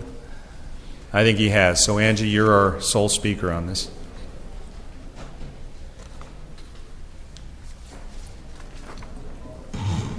Hello and good evening, council members and city. Yes, so I'm really happy that this is on the agenda, because I feel that as a member of the community, I feel like we were robbed by what happened in the elections this year. To be frank, a lobbyist came and bought that seat. So now I'm really glad that this is being talked. And I also want you to include the Article 4, Section 401, qualification of members. It states a person must be qualified voter and a 30-day resident of the ward from which the candidate is nominated at the time of nomination papers are issued as provided for the election codes. I feel like 30 days is not enough to be an informed resident of our ward. I believe that this section needs to be revised and looked at as well, and to be included on the list that you have for this agenda item. I'm sorry, I have like my college notes. I have an exam this Saturday, so I'm trying to focus on this. So please really take a look into this 30-day resident of the ward. I not only myself, but I also know some other community members that were very disappointed because of this 30-day resident. And it's not enough. I feel like a community member needs to be more engaged in our ward and feel more representative, because I don't think that's enough of time. So I'm just going to yield my time, and please have a Thank discussion. you very much for Thank your you. comments. I agree with our speaker, so if we can go back after public comments and maybe make an amendment to add that, so that we can look at I'd be willing to add that. Would you be willing? I'd like to make it a year. Yes. That the person has a year residency in that ward. Okay, let me just step back really quickly. We have, I'll make a supplement. I'll make a supplementary motion that is the same as For a this, year. but adds that as you look forward in doing research that we allocate, we change the requirement from I think it's 30 days right now. I'm sorry, to 1 year living in the ward. Okay, so we have a substitute motion made by Councilmember Tinajero to include that amended language. And I will still second that. Okay, and we have a second by Amezcua. Any further comment from Councilmember Reyna? Yeah, let me start off by saying that I'm definitely going to be supporting this as we move forward. But I do share where I am concerned on either end of the spectrum. The first one is this is a city. It's not a county. It's not a state. It's a city. And I have a little concerns that if I'm in my ward and you are in your ward and you do something that I'm not happy with, what kind of mechanisms do I have to hold you accountable? And that's a little concerning for me. That's a little concerning for me because it's the same city. It's not a different county or region. And in that sense, again, that's a red flag for me. On the flip end, residents have never been engaged before. Residents that have never received a politician knocking on their door. It is going to be phenomenal for residents to be flooded by all kinds of candidates that are coming to their door that have never been there before. You talk about democracy in action. You talk about engagement of the voters.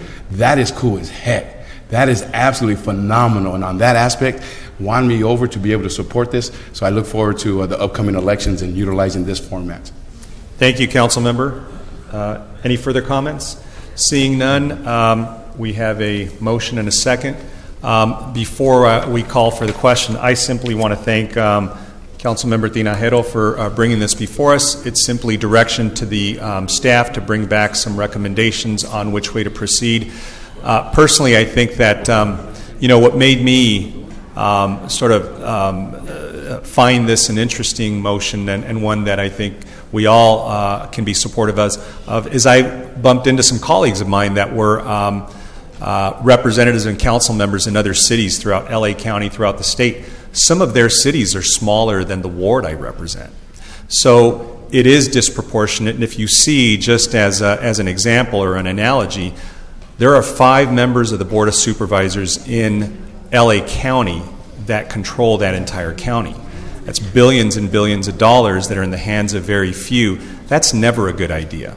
And I think with a city the size of ours, the argument that we're going to become a balkanized community, I don't think works. I think all of us have been able to work very well together. This is already sort of a redistricted area already. Even though we run at large, we still reside and have to live in wards.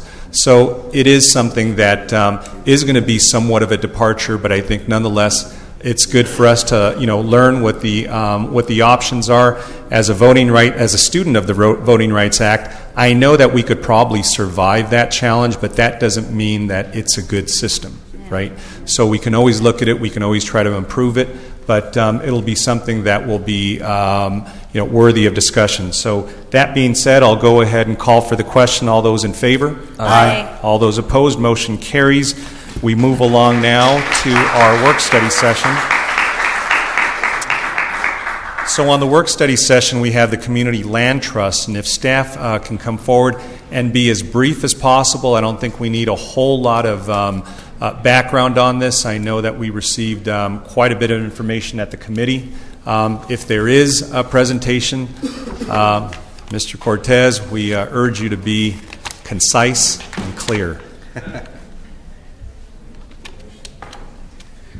Absolutely. Good evening, Mayor Pro Tem and council members. I'll try to be as brief as we possibly can. You do have the full presentation with you, so let's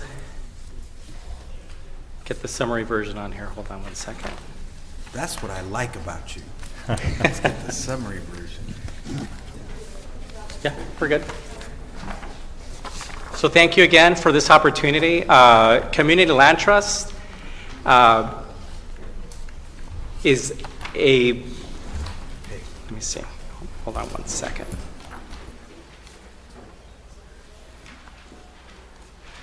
So the topic of community land trust was brought forward to the Development and Transportation Committee back in October. It was brought forward by a community-based organization that is now known as Thrive, Thrive Santa Ana CLT. During the presentation at the Development and Transportation Committee meeting, staff was directed by the committee to bring this forward to the entire City Council for consideration, and that's what we have here for you today. So the Community Land Trust is basically a community-based nonprofit organization who provides many benefits to our community. They promote access to housing, long-term affordability, but more importantly here is the generational wealth that it could generate. There's other amenities, other things that come with a community land trust, kind of similar to community gardens and farms, open space, health and wellness. So there's a lot of benefits that come along with implementing a CLT. As I mentioned, Thrive Santa Ana Community Land Trust is newly formed and incorporated CLT. It has a board membership of about 10 members. About half of the membership is represented by the City of Santa Ana. They are residents of our community. They are also backed by over 20 community groups, and these are nonprofits that have extended their hand to ensure that this CLT is successful. Currently, the city has approximately 97 parcels of land that are vacant. Many of these have been vacant for years. Some of them have been purchased through grant funding sources, transportation funds. So this group has really put a lot of effort in terms of identifying a number of these parcels that we could potentially utilize as part of the CLT to do a lot of great things here in our community. So they've had an opportunity to start looking at these properties and develop renderings of what they would like to see. A lot of this information that's going to be presented here today and the renderings are based on community input that they've already received. On this particular piece of land here is located on Walnut and Daisy. It's over 16,000 square feet of land. It's been vacant for years. It's been an eyesore. There's been nothing happening in this particular location. And this particular area provides an opportunity for a microfarm.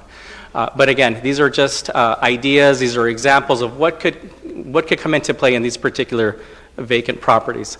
Another idea, another concept is the use of mixed-use properties. There's some land that exists off of Bristol that, again, was purchased through transportation funds.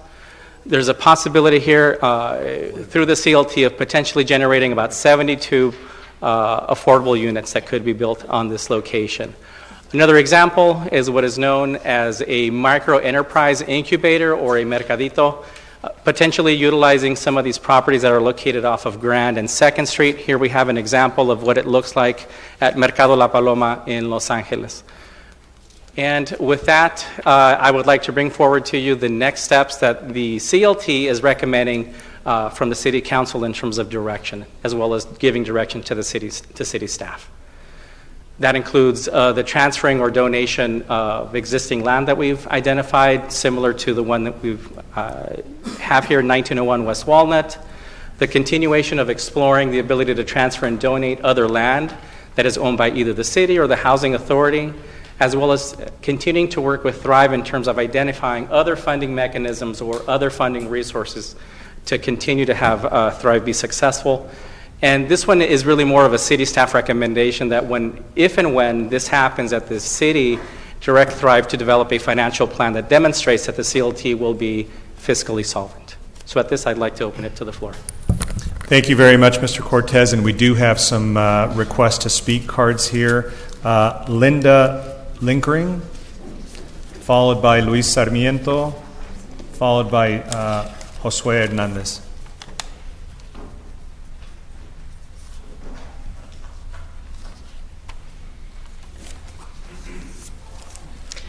Good evening. I'm Linda Lingreen, and I'm here tonight on behalf of CLU, which is Clergy Lady United for Economic Justice, as well as the Anaheim Poverty Task Force, APTF, which belongs to OCA, which is Orange County Congregation Community Organization.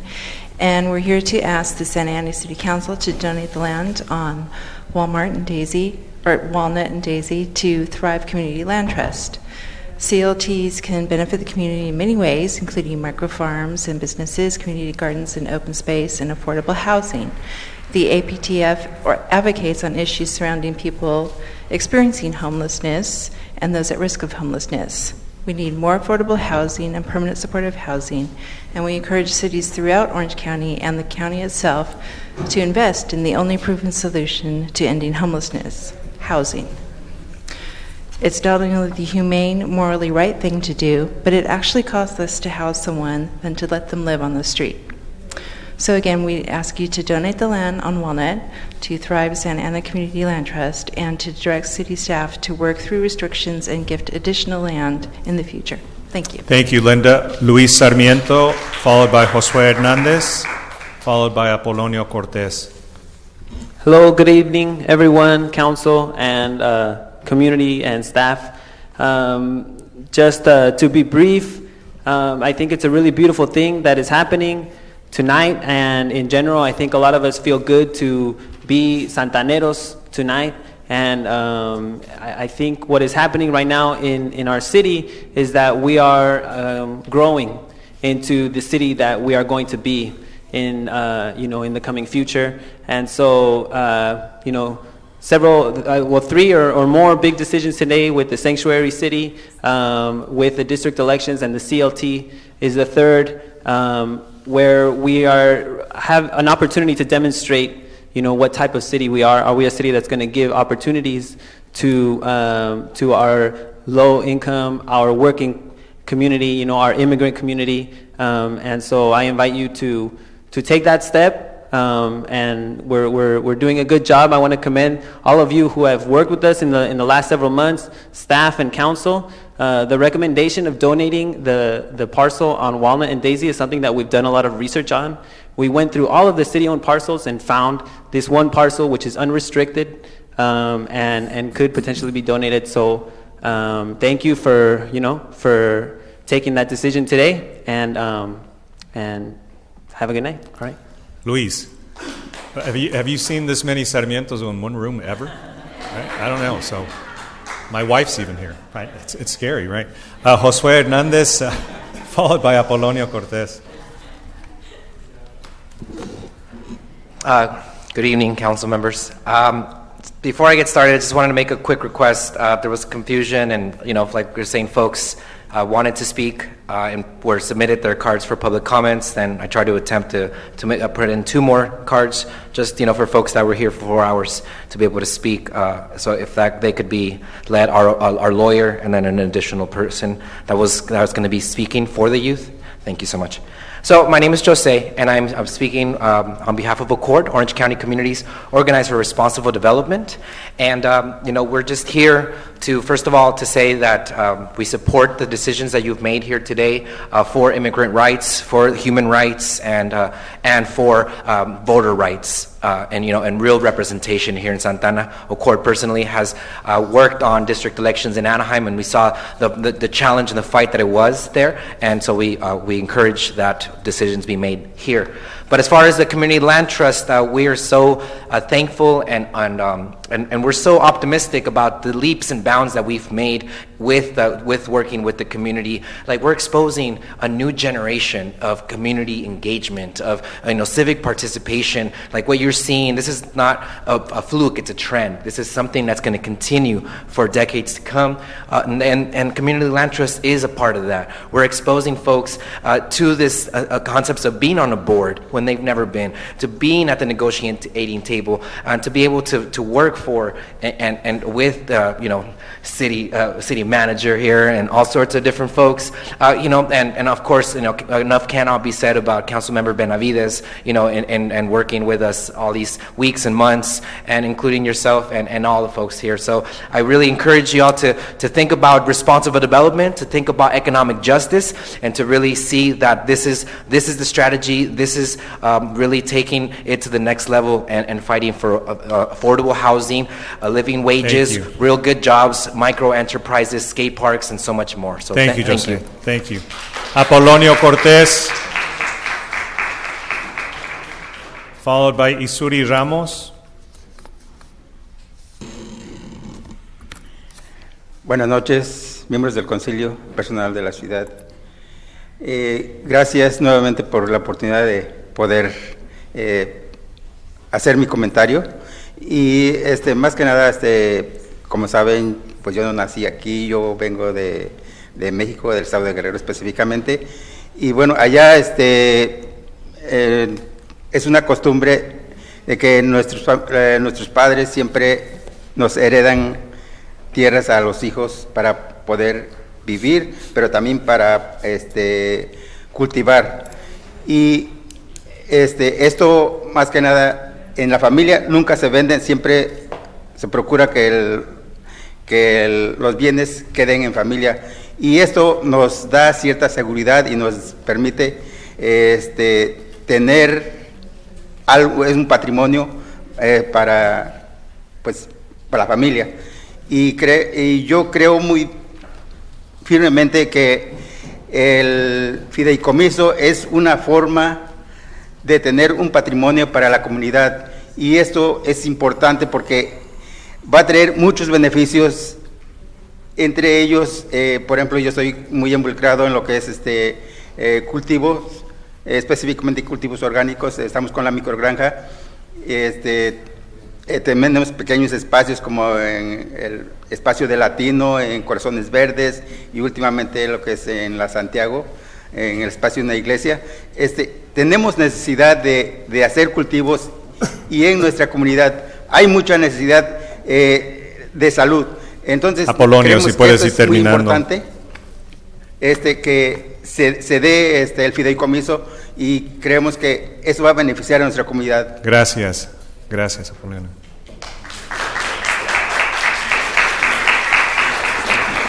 My name is Apolonio Cortés. Good evening to the council and staff. Thank you for the opportunity to comment here tonight. I was not born here, as you may know. I was born in Mexico, and there the parents inherit the land to their heirs to survive and to cultivate and to work. So the families do not sell the land, they try to keep it in the family. This brings us security, this brings us family wealth and continued family wealth. And the land trust is something that does that. It brings community wealth. And I work in the land myself in agriculture. I do some organic farming with the Latino group, the Green Hearts group, and the church. There's a lot of need for health in our community, and this is important to keep the land trust to serve the community. Isuri Ramos, followed by Luis Aleman. Good evening, council members. My name is Isuri Ramos, and I'm a resident of Santa Ana. I've been a resident for 23 years, and we are here tonight to support Thrive Santa Ana, Santa Ana's community land trust. This community land trust will be an innovative way to address our affordable housing crisis. Families in Santa Ana are living in deplorable conditions. Homes are severely crowded as families have to double up to make rent. The community land trust will allow for affordable housing that is built on its land to remain affordable permanently. The Bristol rendering that you were shown in the presentation tonight gives you an idea of what this quality affordable housing can look like. The community land trust will also provide affordable home ownership opportunities, which I know a lot of council members here have really advocated for in the past. We are currently building relationships with developers, and they are very excited to work with us. They are ready to work with us, and that's evidenced by the letters of support that they gave us for this meeting tonight. The Thrive Santa Ana Community Land Trust will provide the foundation that our community needs to remain and thrive here in our city. I also want to thank all of you for the bold decisions that you've made tonight, and I ask that you continue by making a motion and voting tonight to donate that parcel of land on Daisy and Walnut to our community land trust. And I just want to end by personally thanking Councilmember Roman Reina for his service these last 4 years. I know you've worked very hard, and I'm very proud of you, and thank you for your mentorship. Thank you very much. Is it Lourdes Alemin? I'm sorry about that. I don't think he's here.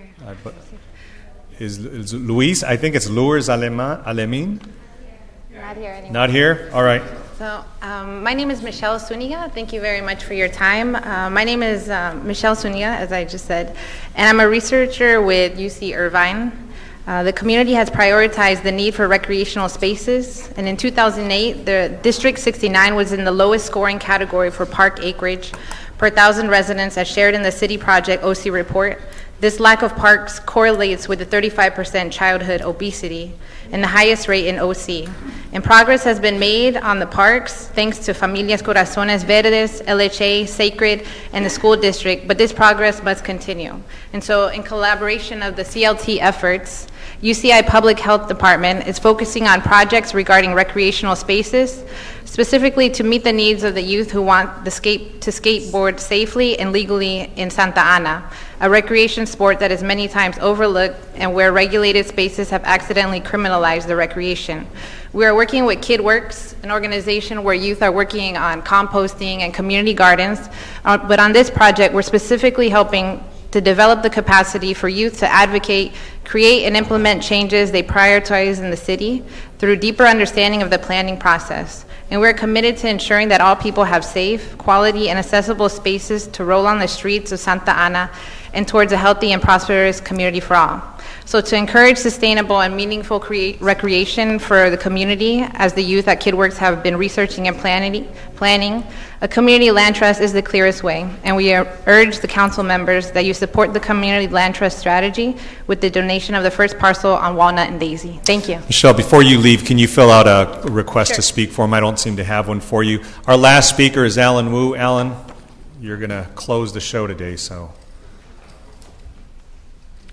Hi, I'm Alan Wu, live on Pacific Avenue, longtime resident of Santa Ana. I guess I represent potential investors in the Community Land Trust. I sit on the board of Affordable Housing Clearinghouse and the Clearinghouse CDFI, which is an investing organization looking to invest in low-income neighborhood. I went to a meeting with developers and funders that we're looking at forming the land trust. And I was impressed with the cooperation between city staff and the resident. I just happened to mention to the foundation and to the attendee that before you go around messing up on Bristol, there's a lot of neighborhood associations on the way that have been working with the city to get some green space in there because we lack it, and they've been working with OCTA. The very next day, Anna and Louise went out to meet with those troublemakers like Ruby Gonzalez, who over at the Artesia Pilar neighborhood, and started talking to the residents about what did they want to see in this and explaining it to them. So I really see a very inclusive organization. I was just happened to see in the city of Fort Collins really neat development and housing going on. And I asked my friend who was the director of the program, I said, well, how did you get the city to cooperate? Do you have redevelopment? He said, we did this without government funding. We did this all with private investment. So if you have this vehicle, I think you could get the private investment. We need to get the insurance company and the financial institution and those wealth management firm to reinvest in the city. And that would be a great thing to undo all the things you were talking about earlier, Councilman Sal. We could turn the tide against the hate by turning it into reinvestment on our neighborhood. Thank you, Alan. Thank you for those comments. I'm going to... You had said two earlier, and you said it was kind of... Was it Lourdes Alemin? It's a lawyer, and then this woman who was going to turn in the letters. I thought that was Michelle. Go ahead and have her turn it in and pásele. Buenas noches a todos. Les agradezco por lo que hicieron esta noche. Pero yo les vengo a hablar de otra necesidad que también tenemos en la comunidad. Soy mujer, madre de 3 hijos y de un esposo que gana un poco de dinero. Apenas si nos alcanza para poder vivir. Entonces, yendo al Parque Corazones Verdes, Ahí dan clases de muchas cosas. Entonces ahí nos reunimos varias mujeres e hicimos una cooperativa. Y hacemos cosas que podemos hacer con reciclaje para poder vender, pero no tenemos un lugar donde poder vender y nos gustaría que ustedes apoyaran este fideicomiso para tener ese lugar, para poder también contribuir con la ciudad y poder nosotros mismos mantener pues un estatus más o menos, ¿verdad?, que podamos sobresalir y que nuestros hijos no pasen ni frío ni hambre, sino que se ayude con lo que nosotros podemos aportar también a la casa. Como mujer, pues estoy orgullosa de poder contribuir con eso. Y me gustaría que apoyaran el fideicomiso no tan solo por poner un lugar donde poder exponer nuestros productos para vender, sino también para tener viviendas accesibles y lugares donde nuestros hijos puedan aprender cosas que no sean pandillas, que no sean cosas que sean perjudiciales para su futuro. Me gustaría que ustedes apoyaran este punto. Gracias. Gracias, doña, gracias. Si me da permiso, quiero agradecerle a la señora Mezcua porque ella nos ayudó en el comienzo de nuestra cooperativa y le agradezco porque como mujer es importante para nosotros que usted haya estado en este momento. Gracias. Gracias, gracias. Y otra cosa le quiero dar, estas cartas son 375 Ahí le cartas entrega aquí a la señorita. que son para apoyar el fideicomiso. Gracias. Esperemos que la lean. Gracias.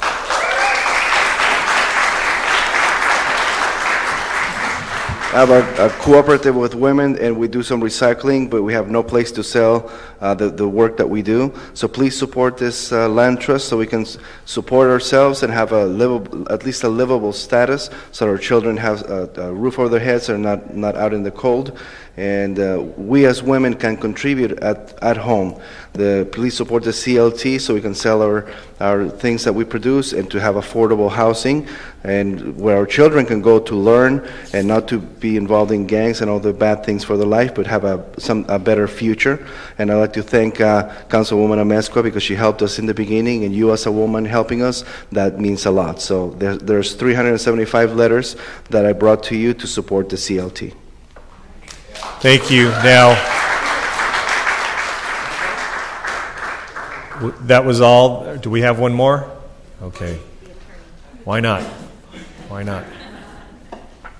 Okay, our last speaker is Ugochi I have a very long last name. Nicholson. How's there that? we go. Thank you, Mayor Pro Tem. Good evening, honorable members of the City Council. My name is Ugochi Annabera Nicholson.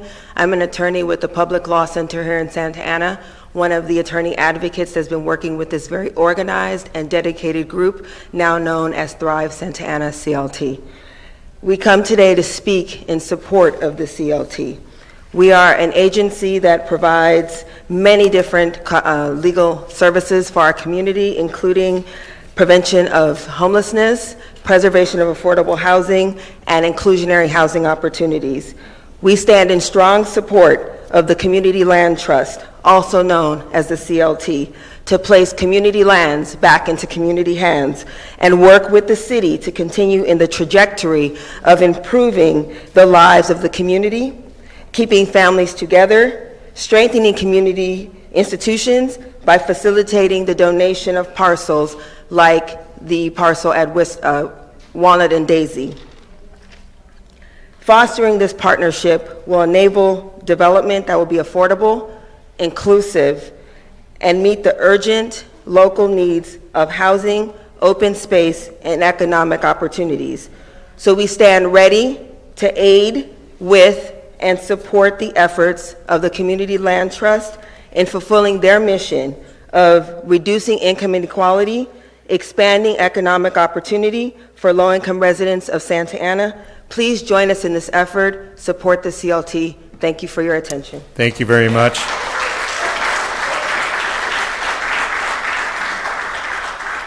Now with that, I think we're done, and we'll bring it back to the City Council. Any comments from the members of the council? Councilmember Benavides, Sure. Followed by Councilmember Amezcua. Thank you, Mayor Pro Tem.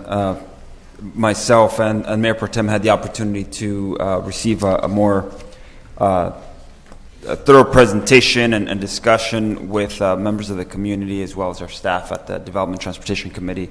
We've also had an opportunity to have various meetings over the last few months as this exciting opportunity came together.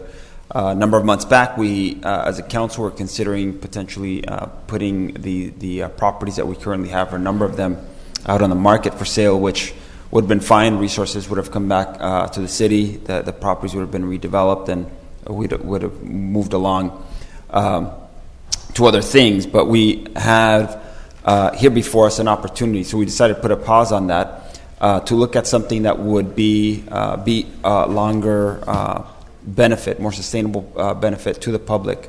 Something such as the vision and ideas that were presented, whether it be parks, microfarms, affordable housing. Tonight there are several next steps that were on the presentation that was provided by staff. 5 actions there. One of those is there is this unrestricted parcel at Daisy and Walnut that would recommend that we do take the steps over the next several months to be able to, as the Thrive CLT finalizes and formalizes itself, that would take the steps to make that transfer, to have that partnership, the city and the Community Land Trust. Then several other steps, including identifying other ways that we could potentially make other transfers that, again, would be able to, of some of these parcels, whether it be held by the Housing Authority, by the city, that would be able to, again, provide for more sustainable and longer-term projects and benefits to the community. One of the other items that was presented as well was exploring ways that, again, we could continue to partner, whether through identifying grants or other opportunities, create funding sources to be able to continue to see this effort grow and thrive. And one of the things that I think is important to note is that there are other cities. That's one of the benefits that we've had, whether it be through the committee and other meetings that some of us have had, that are already putting into action these community land trusts that are proving to be beneficial, whether it be Irvine, not too far from here, Los Angeles, and several others up and down the state. So it'd be an opportunity for us to take that position and join these efforts to, again, work more closely with the community with regard to this land. That, again, would be, as one of the speakers mentioned, it'd be somewhat of a legacy and inheritance that we could pass on for future generations. And then the last item that was presented as well is to continue to work with the Thrive CLT and identify their financial sustainability and solvency as an organization that would just provide just that support for this investment that essentially the city would be making. So my recommendation and I guess a motion in essence is to take those steps that direct staff to continue to work towards that end. And with that, I'll see. Thank you, Councilmember. Councilwoman Amezcua. I think it was very well said. I'm going to be supporting the CLT as well tonight. In the interest of time, I'm going to keep it short. So I'll assume that that's a second on Councilmember's motion. So Yeah. Councilmember Reyna. I'm going to try to keep it short for time consideration. The one thing that we're no longer making in this world, I guess except Dubai, is land. We don't make any more land. It's what we have left. That's it. Being on this council for 4 years, we've uncovered the countless times we've literally given land away. We've literally given land away to no benefit of our community. The intent was to be beneficial, but unfortunately it was not. It went to whatever developers, whatever direction, and it just didn't materialize like we wanted it to. And so on that end, I'm very, very cautious of moving forward. Some of the things we heard today was responsible development. Great organization, they're coming together, and they have a lot of letters of recommendations and support. At the end of the day, things cost money. We just now are moving in the direction of getting away from ICE and the jail contract, which is going to cost us a lot of money. This is going to cost us money. Robert, as you're aware of right now, how much money is committed to this from outside organizations?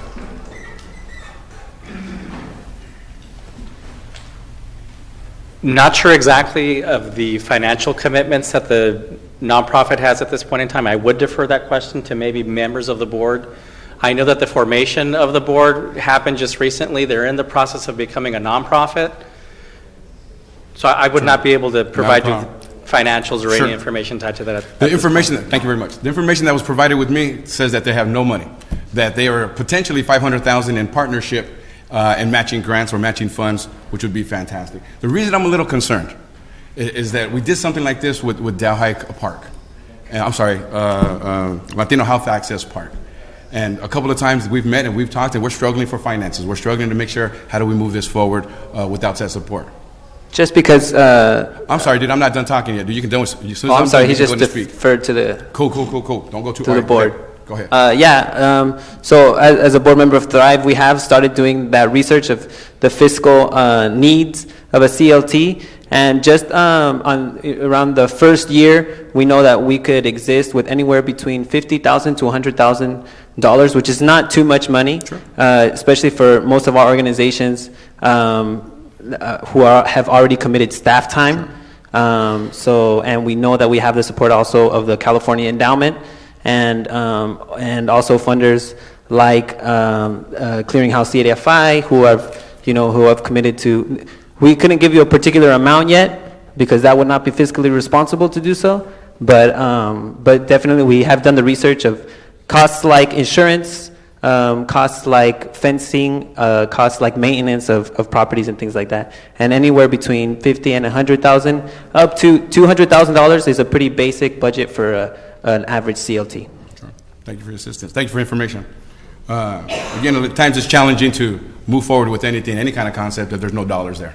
Dollars is what makes things move, and I get that. On the flip end, we really need more affordable housing. We really need to keep our residents here in Santa Ana. People that were born and raised here, that have lived here for generations, and for us to kind of kick them out or move them out just because they no longer can afford it. I know I'm a beneficiary of Prop 13. I know a lot of my family and my extended family are beneficiaries of Prop 13, and if it wasn't for Prop 13, we wouldn't probably live in Santa Ana. We'd probably been in the dang desert.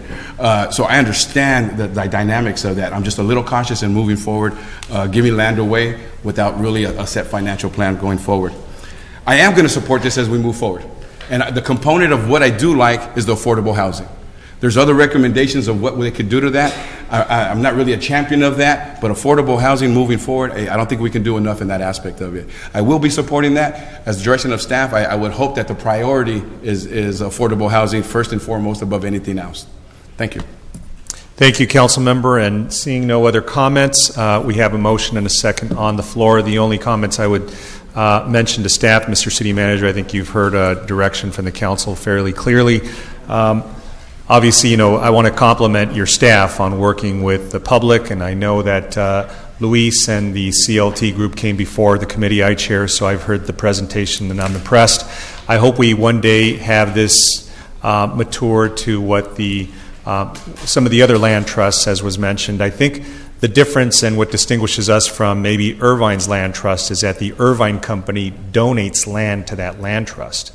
So we have a very different dynamic here where we don't have the abundance of land that they do. We do have some of these remnant parcels, but of these 90 remnant parcels, my understanding is probably the vast majority are very, very small, and we can't do much development. But maybe those are the ones that can be a small community garden. Maybe one of those can be something like even a pocket park. I don't know, but things like that we can be creative on. But I want to thank staff for working with the community and moving this forward. So that being said, all those in favor? Aye. Aye. All those opposed, motion carries. So that moves forward. So thank you very much to everybody. And now we're going to recess.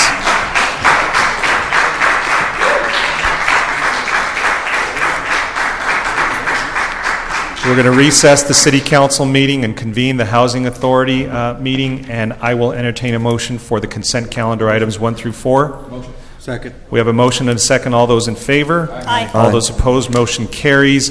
Mayor Pro Tem, just would like to request an excuse absence for Councilwoman Martinez. Very good. Do we want to go ahead and take that matter out of order, Council Member, and just take that individually? Yeah, sure. let's take it in. Okay, why don't we go ahead and carve out number 2 from the consent calendar for the Housing Authority, and let's go ahead and do what we did on the public calendar. For Councilmember Martinez, is there a motion to excuse her absence? Motion second. Second. I think he motioned. Oh, he motioned. Okay, so we have a motion and a second. All those in favor? Aye. All those opposed, motion carries. For Mayor Pulido, is there a motion to excuse this absence?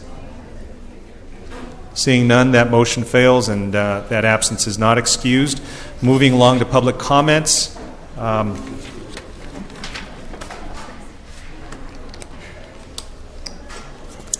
see who's still with us. Michael Klubikian, I see you back there, Michael. Come on up, followed by Malcolm May. Honorable Counsel, Michael Klubnikin. I got to say, today was historic in a lot of respects, but I don't think I've ever seen a politician give credit to his mentors. So I got to commend Councilman Arena to say that, you know, I'm where I got and I rose on the shoulders of other people, and that was really pretty incredible what you did. And that was to make yourself vulnerable like that, and to give and to let them take their bows. That was pretty awesome. I've seen the opposite. Very rarely do you see that kind of integrity. That's the word I'm looking for. So I'm very impressed with that. You know, the tribe has spoken. You know, these people have come up here very articulate. I'm just a jive honking white patty. I don't relate to any of this stuff. I'm not immigrant. I'm not black, gay, you know, minority. So I'm safe, right? No. It's a slippery, blanking slope. So these people, as Roman said, he said, when you get to this microphone, you're vulnerable and you're a leader. So I got to commend all these youths out there that, you know, took time off their schedule, their college. I've seen some young people come up here and you put yourself in harm's way and as Roman said, you're a leader. So, and I'm telling you, when the, like Gabby, she got up here, that young Latino woman said that she's at a political function, and she suggested, well, why don't we just reallocate some funds from the police to the community? And then she gets, hey, I'm going to send Guido over there to break her knee blanking caps. Michael, if you could That's pretty scary. If you could go ahead and wrap. And for her to get up and be vulnerable like that, you got to commend someone like Gabby, and she doesn't deserve that. Thank you very much. Mr. Malcolm May. Ugochi Nicholson. Yax Montano. Evelyn Torres. Esther Trinidad. And James Kendrick.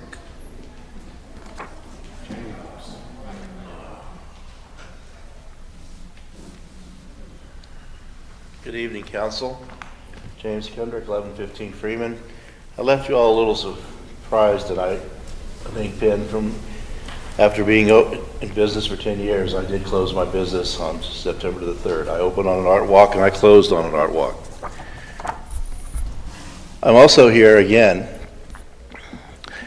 As of October, there's the staff reports on the speeds in Santa Ana, the capital improvement programs for the next year leading out. There's not one word about traffic mitigation on Broadway. 6 years ago, last month, Thanksgiving week, if I keep repeating, I got hit by a car at 4th and Broadway. But meanwhile, we find money to put a traffic circle at 15th and King, to divert traffic at Pilsner PR. How we got a big traffic circle at 3rd and Bush, I don't know. It's causing a nightmare down there for delivery trucks and everything else.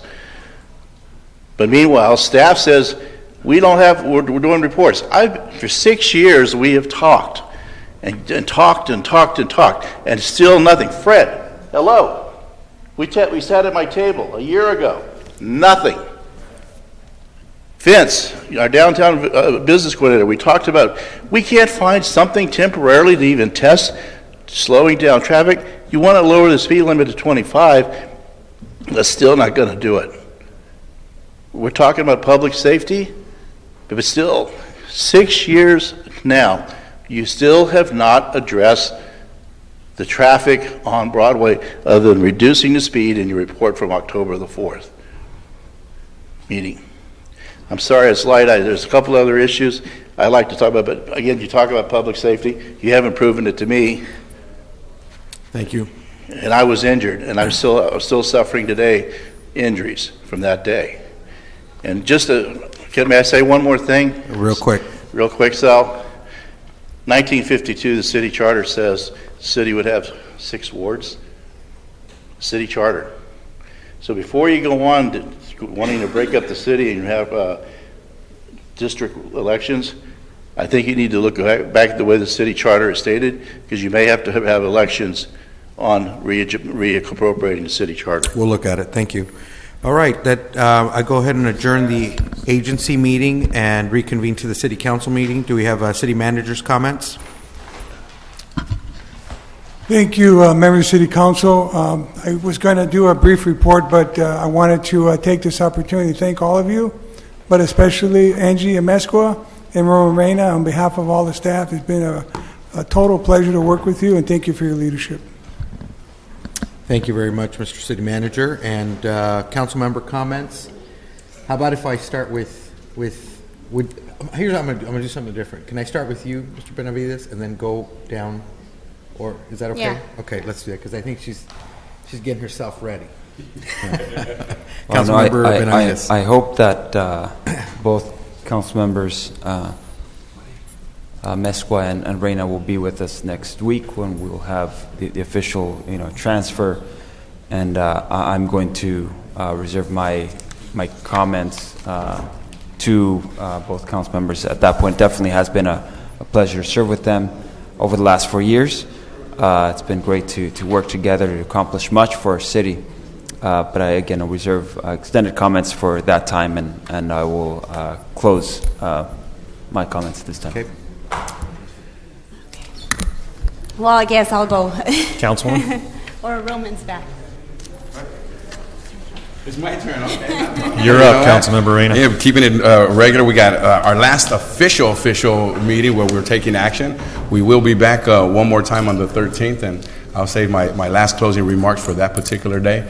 I think it's already going to be an emotional one for me, so why cry twice? Today, just as normal, we live in a desert, so please be water-wise as much as you possibly can. I know we've had a little bit of rain recently, but it's nowhere close to what we really need in our community, so please be water-wise. I hope everyone had a great Thanksgiving. I had a few extra invitations for some of the community members, so thank you so very much. Some great food. I think I ate way too much, but the camaraderie and the interaction with everyone was just really pleasant, and so thank you for that invitation. I hope everyone else had a great Thanksgiving. Christmas is coming up. Best place to shop is in Santa Ana. Keep your dollars in Santa Ana. That's the best way for us to generate more tax revenue to cover the cost of social programs and after-school programs and the police officers as well. So that's one of the best ways to really keep dollars in Santa Ana to raise more revenue. And at the end of the day, today you saw some of the individuals that helped raise me. And again, it takes a community to raise a child. And somebody had texted me and said, Roman, I didn't see your parents. And unfortunately, my father's no longer here. I'm sure he's looking down upon me, very proud, very concerned with the shenanigans that took place in this last election cycle. And I feel for my mom. For her to go through this election cycle and watch her child being raked over the coals, it really had a toll on her. And Mom, I love you, and I really appreciate all of your support and dealing with my ideas of running for politics and putting ourselves in a vulnerable position, and for you having to deal with all these lies said about your child. Mom, I love you the heck out of you, and there's no bigger inspiration than that. And I'm sorry that you didn't have enough strength to face the music and come here today and watch some of the people that were saying bad things about us. But no worries, Mom. We're still here. We're still swinging away, and we'll be back, and we'll still always have a voice in Santa Ana. I want to thank everybody for their time and energy. It takes a community to raise a child. It takes a community to raise a city. We can't do it on our own. It's been great 4 years. Even though we have a lot of staff, at the same time, I only actually have 3. So I definitely want to thank Maria Hueza for all of the work that she's done and all the invaluable guidance for all the issues that I have and all the crazy questions and all the phone calls. So Maria, muchísimas gracias por todo. Sonia, our interaction and going back and forth, sometimes I like your recommendations and advice, and sometimes it just irks the hell out of me because it makes things more challenging. But at the end of the day, you have always given us options. You have always told us the truth. You would always say, whatever course of action, Roman, this is how we can carry it out, versus saying, no, you should just do this.